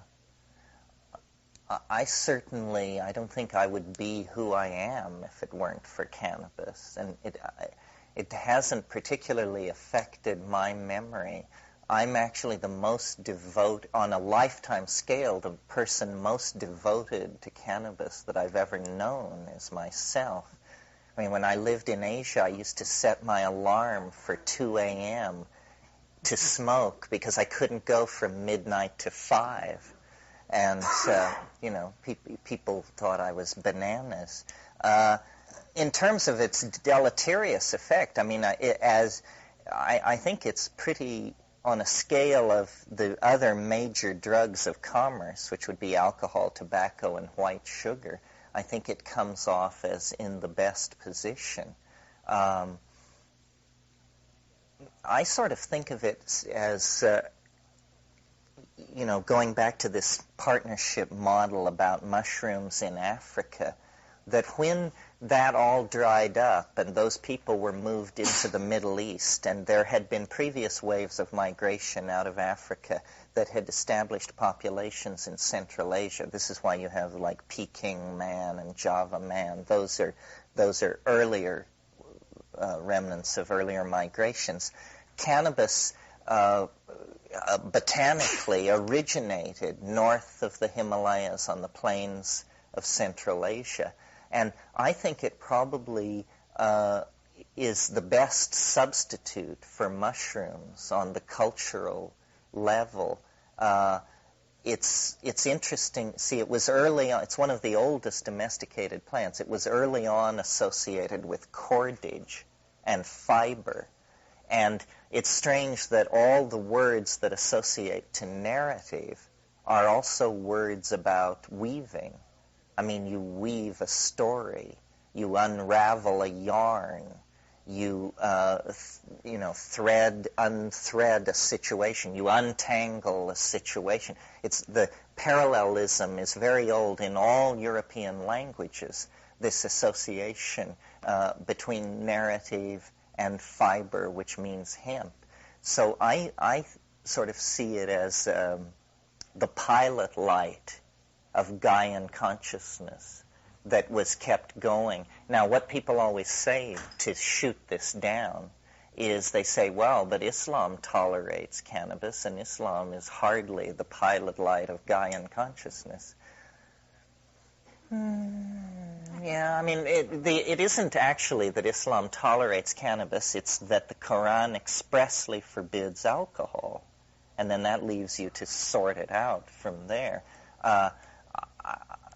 I certainly think cannabis should be legalized, and that if every serious alcoholic were encouraged to be a pothead and other drug abusers encouraged toward pot, the problem with pot from a societal point of view is that it is psychedelic enough that, like all psychedelics, it erodes loyalty to cultural values.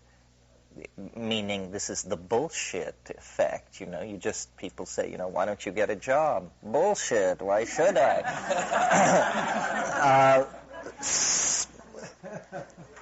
I don't see it implicated in violence. I mean, I think if anything, probably cannabis in ghettos is holding down violence as a drug, but probably promoting violence as an item of commerce, and that is because of chuckle-headed laws. I mean, I'm absolutely convinced that the way to solve the drug problem is to remove the profit motive. That's so obvious that it's baffling to me. And society is so schizophrenic on this topic. I mean, the most dangerous drugs are alcohol and tobacco, both fully established in the engines of commerce.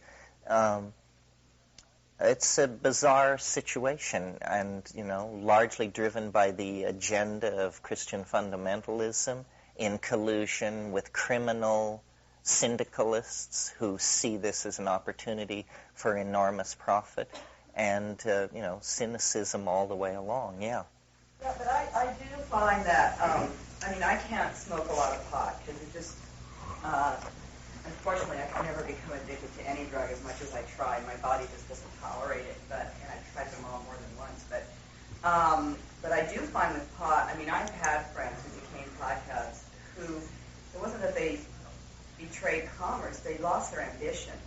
And you're very intelligent, and you've got a vision, and you're dedicated to your vision. You can pursue it. You're a little bit above most average people, or different than most average people. Manic is what you're trying to say. Yes, I understand. But these friends of mine, I would say, really got lost because of their addiction to pot. And so I think that there's more an issue around. It's not about drugs as much as it's about addiction and the issue of addiction. That's right. And how addiction is, individuals become addicted because they're avoiding certain psychological issues that they're, struggling with. That, rather than dealing with the issues, they, turn on the TV. Well, this relates to this larger model we talked about of time, of the war between habit and novelty. The thing that offends people about drugs, and if it doesn't offend you, there's, I think, something wrong with your value system, is to observe unconscious, repetitious, self-destructive behavior. I mean, if that means betting on the ponies, or chasing hookers, or shooting junk, or making bad investments, or always blowing your stack with your friends, whatever it is, repetitious self-destructive behavior triggers disgust in the rest of the gang. And drugs, for instance, heroin and tobacco are interesting examples because both, they are probably tied for their addictive ability. And yet, to shoot heroin, I mean, people just turn away aghast. It's like you're the lowest of the low. Cigarette smoking, until very recently, was tolerated everywhere. Now, what is the difference here? The person smoking the cigarette, we know that tobacco is tremendously destructive. That's beyond argument. Heroin, on the other hand, if you shoot with clean needles and have a steady supply, in other words, if you're not putting in social factors, my God, these junkies live forever. They just pickle themselves and live forever, and they don't get sick. So then why is it that society is so abhorrent of heroin addiction and so accepting of tobacco addiction? The answer is the presentation of the intoxication. When you shoot heroin, first of all, you become very agitated and follow people around raving at them, and then if you're an addict, and then you nod. And so you drool and your face falls in your plate and your friends have to put you to bed. Tobacco, on the other hand, you can maintain. There is no dramatic sequela of symptoms to betray that, you're completely jacked up and twisted around and self-poisoned with this. But there you are at your desk, working efficiently, making phone calls, making money, keeping it all together. So it's the presentation. Then the other thing to say about drugs is that, like everything else about us, but even more so, drugs are subject to the your genetic heritage of drug receptors. And so it's not the same for everybody, or even close to the same. I mean, the range of response to drugs can be over several orders of magnitude and can vary throughout your life. So, the fact that I can smoke endless amounts of cannabis and still produce and function, it just means that I can.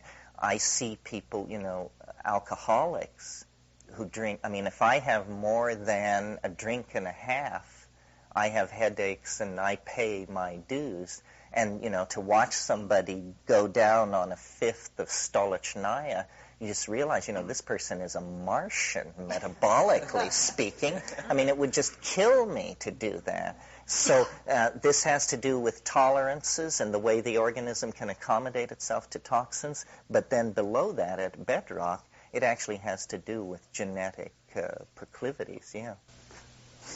With regard back to cannabis as a hallucinogen, is there a difference in your experience in smoking versus ingesting it, eating?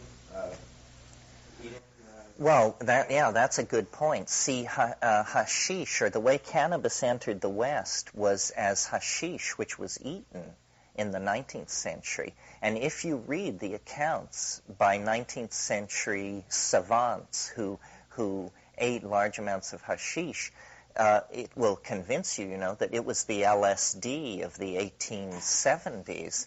I mean, these are mad intoxications that they are describing. It's not sitting around, seeing the wallpaper move. And, so they had more to listen to. Well, they were eating it. Why did cookies and brownies, LSD Toklas brownies, why did that lose fashion? Is there a danger in it? No, I think when pot went from $15 a lid to $475, people stopped cooking with it. But let me say this about eating hashish. If you're going to do this, I recommend that you eat a Lebanese hash if you can, because you see, Lebanese hash is made in a way that people don't really touch it, in the same way that charas is made in India by people whose hands may not be so clean, and you're going to take a hit essentially of the ambient bacterial population of the village of Hamarubitsar, and your guts will go completely berserk. This is one argument for baking it in a cookie, is to get the pathogens at least smacked down a bit. But if you've never read Fitzhugh Ludlow's book, The Hashish Eater, Confessions of a Hashish Eater, it's hilarious. I mean, here it is. It's 1852, and he's at Union College in Riverdale, New York. He's been invited to the dean's tea, and he's just taken this massive hit of cannabis jelly before arriving at the tea, and he says something like, when the umbrellas protruding from the Oriental umbrella stand turned into gargoyles, I knew that I must excuse myself, lest I run the risk of betraying my condition. Meaning, I'm too loaded, I've got to get out of here. Let me say one more thing about this. There's a wonderful book called Shaman Woman Mainline Lady that is writings by women about drugs.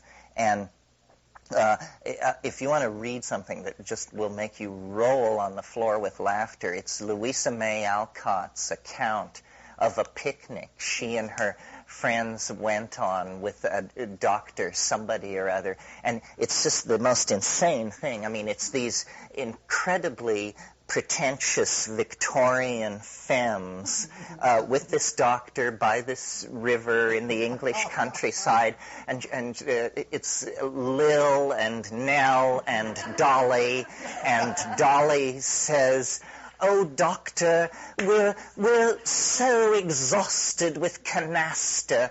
Surely you have some new little divertissement that you can share with us." And he says, "Well, Dolly, I do have this little case of the best Moroccan hashish bonbons from Paris."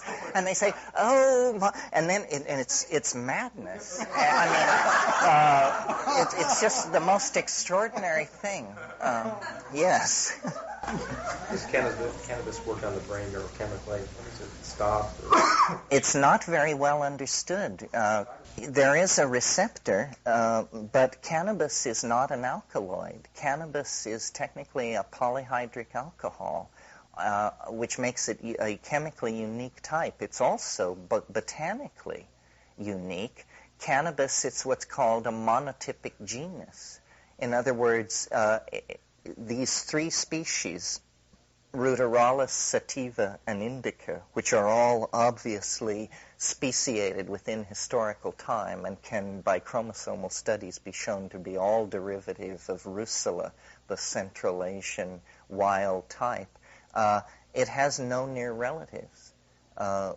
And so it's unique, and it's not well understood.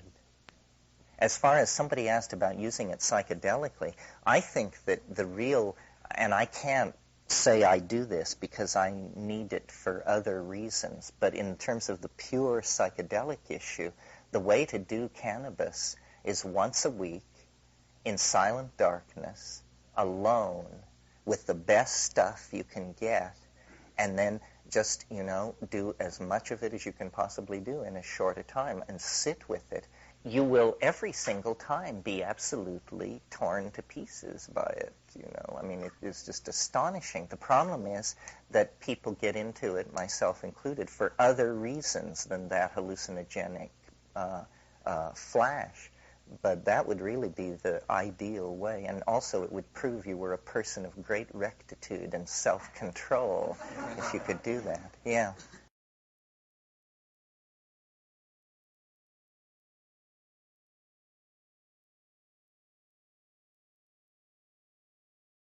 In one of your books, you mentioned the idea of nostalgia for paradise as part of perhaps the collective unconscious, and maybe that was formed during the psilocybin paradise period. Do you see in 2012 us having to abandon that, or will it be fulfilled by the... Well, this phrase, nostalgia for paradise, I don't know who invented it. When I first encountered it in Merciliad's book, Cosmos and History, which if you've never read this book, it's a little book. It was one of the most influential books on my thinking because I saw there a whole different way of talking about spiritual reality. But I disagree with Iliad that it is simply a attitude in the human mind. I really think there was a fall, and that this is a diminished condition, and that there was some kind of cohesion that we do have this nostalgia for. That's why I think our whole relationship to drugs is all about the fact that, I mean, look here, here's the metaphor. We're like the children of an abused relationship. Something was taken from us 15,000 years ago. It was the thing which kept us in balance with each other, with the earth. It kept us in our imaginations, in the poetic world of natural magic. And then it was taken from us. And it was a big downer. And life turned into history and warfare and subjugation and classism and all of these things. And the thing that was taken from us was this intoxication. And so then we moved on to alcohol, to money, to opium, because that was very big in the Minoan phase. I mean, opium had a huge influence on Minoan civilization. And all of these things, an effort to scratch an itch that you can never quite reach. But in the meantime, all kinds of addictions, wars, criminal syndicates, horrible things go on. Now, in the 20th century, through the science of anthropology, a complete inventory, essentially, is taken of the world's intoxicating possibilities. It's part of a complete inventory of the world's people, languages, technologies, belief systems that characterizes anthropology. But there it is. In 1953, Gordon Wasson returns from the village of Huatla de Jimenez in the Sierra Mazateca, and he has the body of Eros, pickled in a jar, lost since the fall of Minoan Crete, but suddenly restored. And then nobody knows what to make of it, and the CIA looks at it, and Hoffman looks at it, and now it is found, I think. And I don't know if it comes too late, or if the final irony is that we learn what it was all about, but nevertheless have to succumb to the momentum of our own stupidity. In other words, it's some kind of Greek drama where you have this horrible realization and fully understand the whole bit, but you're doomed anyway just because it makes for better theater. Or whether it is the happy ending of the Christian eschaton. What the 9th century's best tools were for cognizing these kinds of matters were scholastic theology. And I've been accused of that, So what scholastic theology says is that there is something called the nunc stans, the eternal now. And that somehow, this all goes back to this wonderful thing which Plato said. Plato said time is the moving image of eternity. And my notion of what this is all about is that the time wave we looked at last night is eternity. It's the fractal structure of the temporal module viewed from a higher dimension. And then time is the traversing of that thing. The nature of the singularity is hard to anticipate. If you use the old fractal principle of ontogeny recapitulates phylogeny, do you all understand what that means? It's the phenomenon of that a fetus as it develops, ontogeny, recapitulates the evolutionary history of life on the earth. That's phylogeny. In other words, the fetus is first a little kind of a thing, an amoeboid mass of cells, and then it becomes sort of like a salamander, and then it becomes like a primitive mammal, and so forth and so on. Well, using that principle to try and anticipate the end state seems legitimate in the fractal, under the fractal dispensation.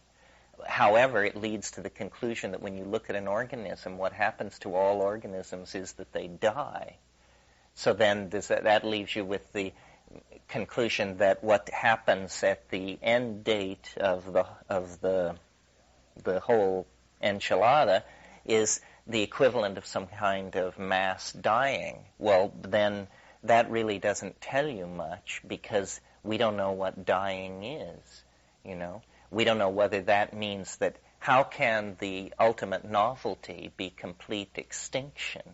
It must be then that we have to overcome, as positivists, our phobia against this area of speculation previously presided over by beady-eyed priests, and actually take it back and say that in the mysteries of metabolism and morphology, it is perhaps now necessary to entertain the idea that death is not a nihilistic release into non-entity, and that instead the shamanic model is correct, and that biological life is a sojourn into matter, and that at death, you do go to some incomprehensible unfoldment, only the first moments of which can be made sense of. Because I really think the DMT thing is like bungee cording into the bardo.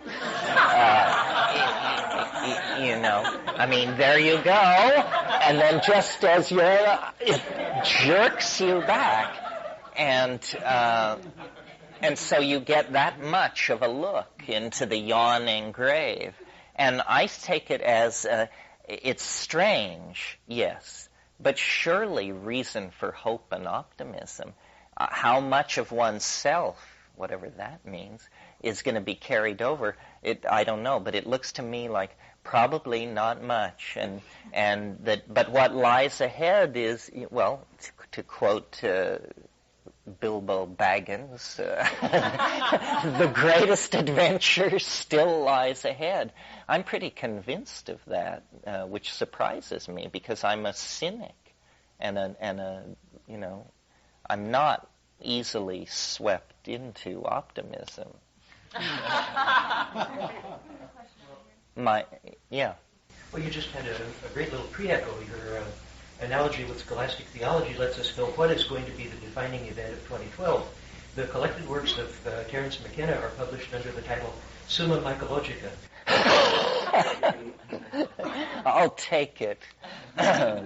Yeah. What cautions and reservations do you advocate in this dance with Kali? And we talk about the revival of the and sometimes I wonder if we remember what we're talking about, or that in this possible great ecstasy there lies many horrors. Some danger.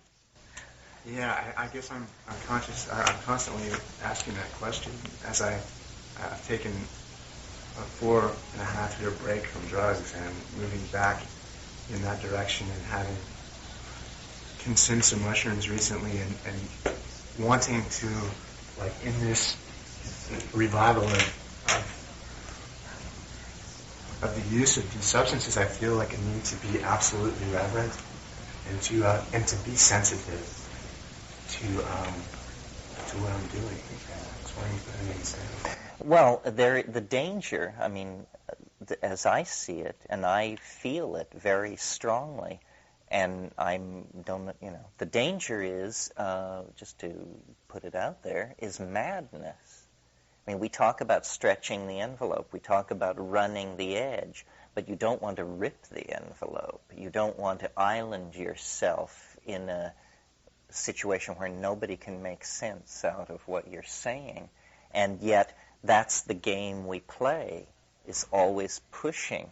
So what you said about reverence and absolute impeccability of attitude, and also I think it's very important to be physically together. You know, I mean, it's important to be physically together anyway. I go to a gym 3 days a week, and I think of it as preparation for psychedelic voyaging, because if your body is a clean instrument, you can do it. The other thing is technique. I mean, in the psychedelic state, if there are problems, there are techniques to deal with them. The best technique, and Western people don't naturally gravitate toward this, but if you get into a place you don't like on a psychedelic, sing. You must sing. Most people's tendency is to clench. This is very bad because it can just grind you to nothing. What you have to do is you have to sit up and you have to sing, and it doesn't really matter what you sing. You will find the song. I mean, start out with row, row, row your boat and go from there. And the other thing is, you know, the real issue I find in myself is surrender. That it's all very fine to sit here getting paid dollars per minute extolling this stuff, but boy, is it different to do it. You know, you can talk all you want, but the thing is so, I don't know if scary is the word, but it's so total what happens, and you're so vulnerable, and you know that if there is any flaw in your approach or attitude, that flaw will be magnified by the stress of the thing and become highly problematic. So it's all about asking the question, you know, am I ready? Now, this is not how beginners approach it, nor should they. It's incredibly forgiving of first, second, and third timers. But as it takes you in, what it gives is a certain measure of, for want of a better word, let's call it power. And the payback on that existential validity would be another way of calling it rather than power. The payback on that existential validity is that you have to be okay. And, you know, maybe it's my Catholic upbringing or something, but one cannot do the examination of conscience carefully enough because there's always flaw. So it's about, you know, staying right with it. It teaches the right way to live and also surrender. That's why I don't ever have an agenda. I regard having an agenda as essentially aspiring to be a magician of some sort. And I don't. I want to witness it. I am perfectly content to be present at the miracle. I don't want to do the miracle, and I don't want the miracle to be done to me. I just want to be there. Frank Herbert, in his book Dune, said something which over the years I've found, though it sounds flimsy to say, it actually works. Some of you may recall that in that book they had this drug called Stroon, and it did pull you out through time. It was not just a drug. It revealed, like I'm saying psilocybin and DMT do, the real structure of reality. And in there, they discuss what do you do about the fear that comes with the gigantic, awesome dimensions of this vision. And he says, or someone tells the main character, fear is like a wind, and it blows through the mind. And what you must do is you must wait. And it cannot sustain itself unless you give it an object. And this is actually true, I found, that fear, whatever it is cognitively, physiologically, it's a chemical wave of release of adrenaline.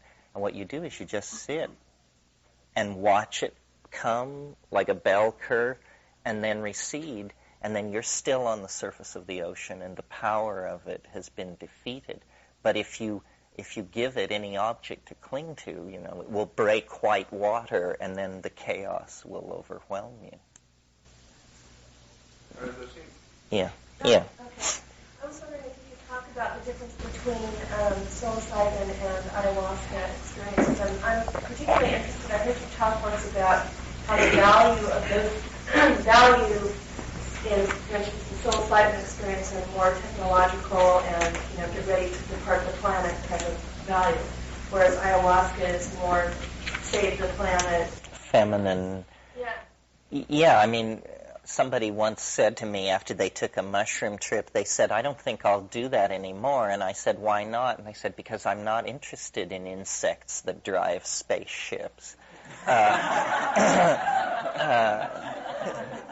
Which sums up psilocybin pretty well. Psilocybin is Apollonian and hortatory and grandiose. And it's interesting that they have these personalities. I mean, psilocybin is kind of megalomaniac. I mean, it says, history is ending, prepare for the departure, the crisis of the species is upon us, cosmic forces are intersecting, machines the size of Manitoba will be involved, and it's all about, mankind prepare to depart for the higher orders of the galactarian hegemony, and this whole thing like that. And ayahuasca is all about how rivers flow and family lines intersect, and what is in the river, and what is in the mind of the woman, and it's like this very sensual telepathic gas which spreads out when you're in the rainforest and brings you into connection with everything. It doesn't speak. It becomes like the eye of a camera. Its language is entirely a visual language. It never speaks. It just shows you, showing. After a good ayahuasca trip, you feel like your eyes are falling out. I mean, you have been literally looking with full attention for hours at this stuff with this, this sense of it being distanced from you somehow. No, it's a little puzzling because DMT is the psilocybin in the metabolic pathway doesn't actually become DMT, but it's about as close as it could possibly be. So the difference is quite startling.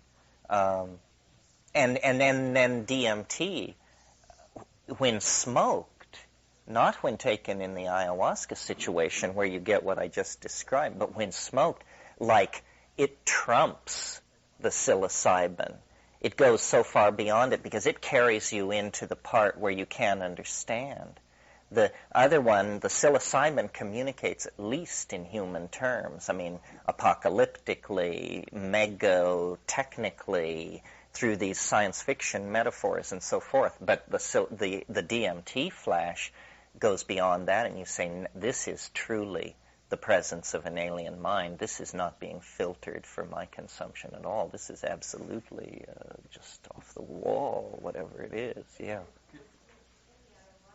That's right. So it's puzzling that the route of administration and the complexing with the MAO inhibitors gives it these different psychological tones, because I think almost everybody who's experienced these things would agree with what I said about these aspects of the personalities of the substances. No, LSD is different. LSD is like psychoanalytical Drano. It's not a personality. It's you mean the morning glory seeds? And I've only taken those things 5 or 6 times in my life, and all in my youth. And I remember the visions. I remember the hallucinations. Once on Hawaiian woodrose, on Argyria nervosa, I entered into an entire world based on the theme of the sea urchin. And I was in these cathedral-like vaulted spaces, which were the insides of sea urchins. And then there was this coach that was pulled by these very strange-looking animals, and it had these nipple-like protuberances all over it, and everything was done in mauve and purple and white, and it was just sea urchin world for about 20 minutes, and then that went away. Could you explain, and I know this gets back to a basic premise and what we've been talking about the last couple of days, but elaborate a little more on why you conclude that these hallucinations are in fact true hallucinations. In other words, why do you conclude that these elf-like entities really exist? Well, really exist. True enough. We talked about that, didn't we? About the Wittgensteinian thing. Did we? Yes.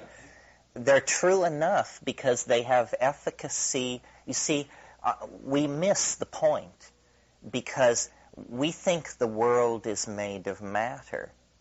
Matter is simply a concept. The world is made of language.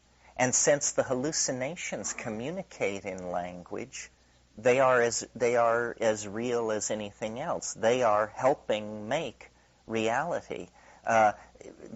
It's crazy to think that the universe is made of quarks and mu mesons and neutrinos and stuff like that. I mean, who here has ever seen one or has even the most specious grasp of how you would go about looking for such a thing?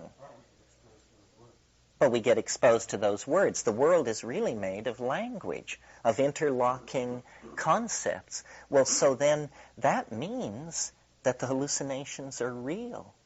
That in that sense where Mia Farrow says in Rosemary's Baby, my God, this is actually happening, that's what needs to happen inside the psilocybin trip. We have this category called hallucination or intoxication or trance, and then we say, oh, it's only mental, and therefore it's not real. Well, I've got news for you. It's all mental, and therefore it is real. And the big news is that while we've been waiting for aliens to come in ships from the stars, we have totally overlooked the alien nature of reality around us, and that by pushing into these mental dimensions, we discover a bewildering fauna of angels, demons, helping spirits, ancestor spirits. I only speak from my own experience. So, for instance, I'm unable to pass judgment on something like voodoo or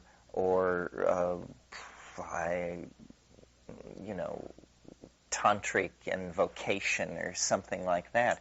But using reason, was able to confirm the existence of things that no reasonable person believes in. And, this is impressive. And it's repeatable. That's the thing I want to stress. This is not some faith or something where you have to, I don't know. It's just that it's a technology. It's a technology of ethnopharmacology.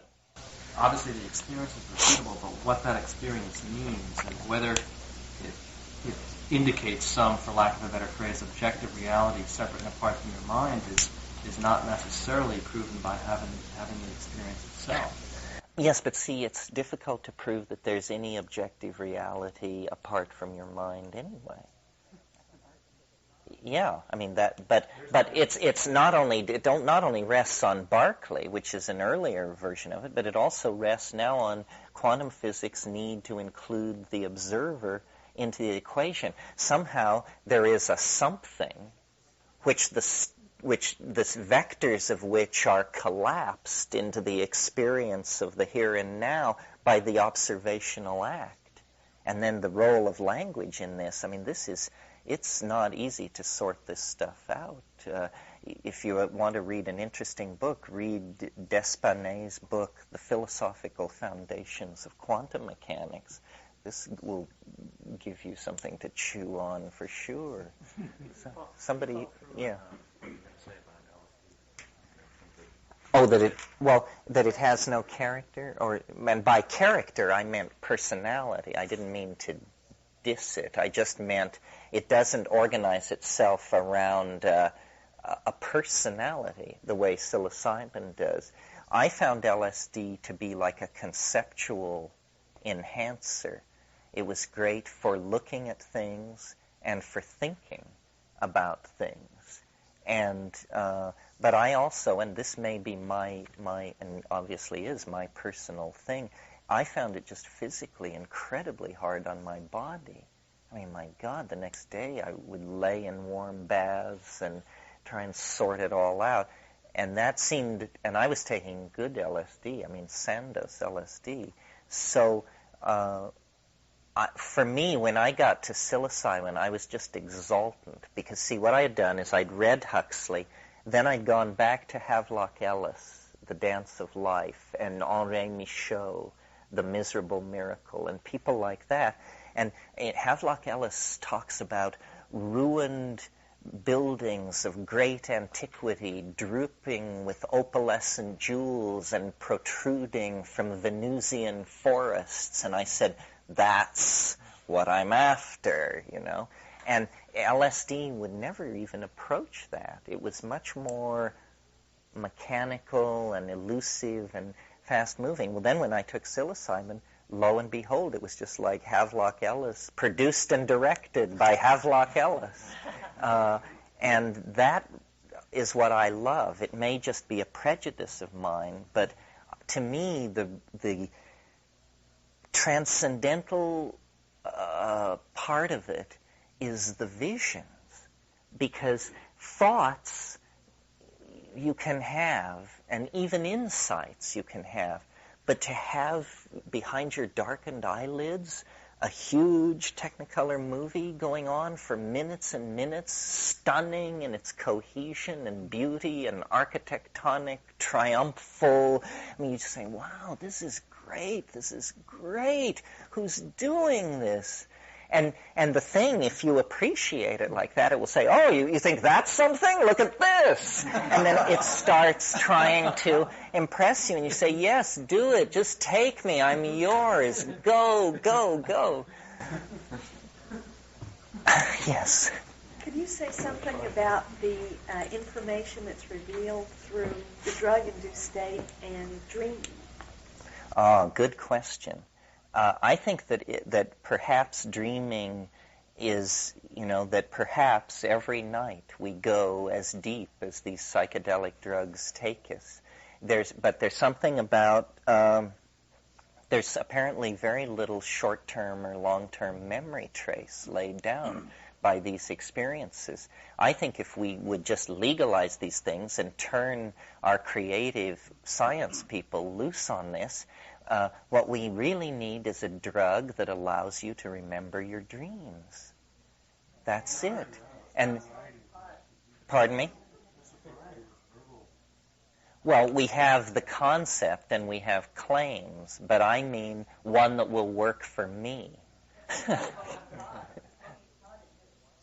Yes, that's a good point. The one argument that I feel the force of against cannabis is that it completely suppresses dreaming.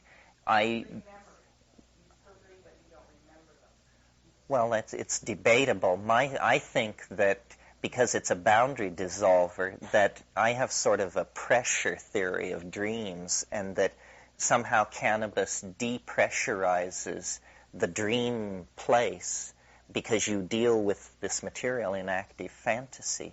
But boy, if you stop smoking, if you're a regular cannabis user and you stop smoking, within 48 hours you will have dreams that will have you on the phone to mother. I mean, and it goes on and on. I stopped smoking cannabis about 1.5 years ago for 4 months. And what finally sent me back to it is the dreams convinced me I was losing my marbles, and enough of making a point, Had, and it was accessible to my rational mind. It was like my rational mind was in place enough to know that I had indeed dreamt it, and that I was re-dreaming and absolutely recollecting. And reliving the dream state, the previous dreams that I had Really? in the last month or so. And where were these amanitas from? Michigan. And what were the other symptoms? Like, did you feel cold? Threw up about 10 times, but that was, was okay. Did you hallucinate? It was totally as though I was dreaming. Uh-huh. I was just absolutely immersed. I was catatonic. I mean, I did not move. Bird. Well, that's very interesting. I mean, we didn't talk much about Amanita muscaria. Amanita muscaria is very mysterious because it is so variable over its range. It's it's seasonally variable, genetically variable, geographically variable, and so you hear once in a while an amazing Amanita story. Most Amanita stories are that it's toxic and horrible, but maybe 1 in 15 stories will be something just wonderful like this.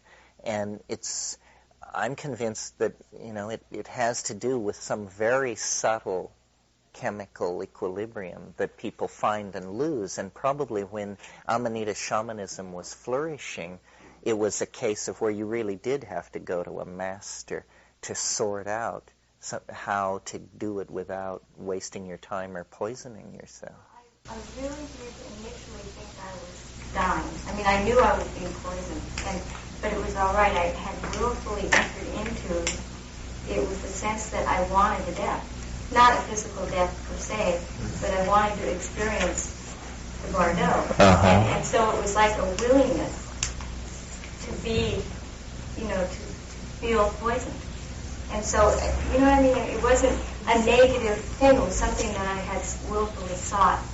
And was it the muscarinic poisoning? Chills and salivation? Yeah. And, But it was okay. I mean, it was just because it was as though I had accepted total responsibility, that was a willful act on my own part. And so it didn't look as, like, I would say, what is death? I mean, to me, you can look at, is death birth or is death? And it was as though I was participating in a birthing. I mean, it was just, I focused on that aspect of it. And so I was not merely dying, I was birthing myself. And so it didn't have the negative, I didn't get ill by it. I understand. And I'm sick, I'm not, it's as though another LSD trip I had just previous, a few weeks before that, was I had all these energies, just hitting me, and the idea was this voice just kept saying, pick and choose, anyone can hit you. And so it became very apparent that you could get paranoid and just indulge in that aspect. My God, I'm dying. Yeah, well, the ego, this is what the ego tells you as its last desperate ploy. Let me say to the group, as far as Amanita muscaria is concerned, don't try this at home, folks. I mean, it's out there on the edge of the bardo. I think, though, I hear what you're saying. If you're truly psychedelic, the difference between living and dying is quite immaterial. No pun intended. It's just really the outcome almost like, do you manifest it in your mind, or are you languaging the sense this is death, I'm dying, or do you just transmute it and you say this is death, I'm being born, and you manifest the reality. I mean, as whether you are dying actually or whether you're being reborn. It's kind of almost the same thing. Yeah, this is the issue of surrender, because boundary dissolution is interpreted by the ego as death.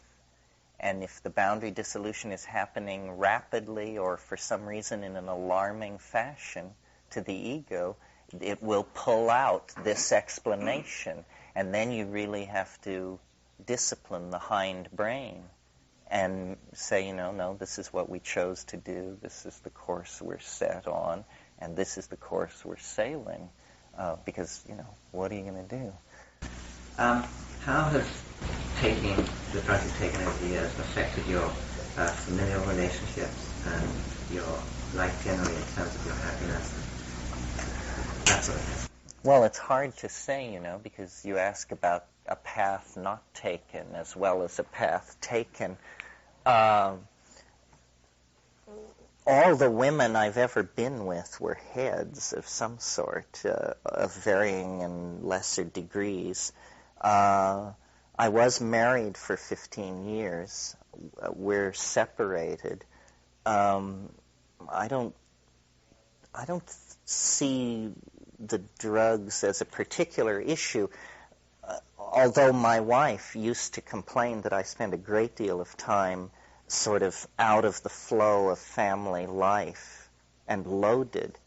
But on the other hand, I remember when I was 8 and 9 years old, huge scenes with my father and my mother because they were always going off on picnics or something, and I always wanted to stay home and read. So it was exactly the same pattern before drugs appeared in my life. I've always been, I like to do things by myself a lot. I think cannabis for me was really a turning point. I remember the first time I smoked cannabis, and I realized, aha, I can be a normal person with this stuff. I can self-medicate myself, and I can stop being this incredibly hyperactive, nervous, yammering, skinny, bespectacled, Ichabod-like creature that I was. And then, I don't know, I leave it to you to judge the result, but my impression was that it helped with that, and it helped with my social relations, because I was always so alienated and peculiar. But my life has been so totally about drugs that I can't imagine it any other way. One of the things that most horrified me when I stopped smoking cannabis, and I had always said it about cannabis, was you worry. You worry. People who don't smoke cannabis worry. Now, they would say that they're tending to business and that that's part of being an adult. But most worry is superfluous and preposterous. And, if I don't smoke pot for a week, I become very attentive to stuff like balancing my checkbook, receipts, get deeply into receipts, and just all this weird stuff, and I start thinking, gee, is my medical insurance paid up? Or I should prepay my taxes, and all this kind of thing. Now, I suppose to go too far in the other direction, you would just be a complete space case. But my life seems to function very well, and people say I have an abnormally neat apartment, so I don't think I'm letting down too much. But anxiety is a very dubious thing, I think, and anything that assuages that, as long as it doesn't sedate you, is probably a pretty good thing. Your presence makes me think it's not as eccentric as it probably actually is. So I appreciate your contributing to my own delusional state. I hope you found this information interesting. Avoid gurus, follow plants. It's like Van Morrison says, no guru, no method, no teacher. Just you and me and Mother Nature in the garden, wet with rain. So thank you very much.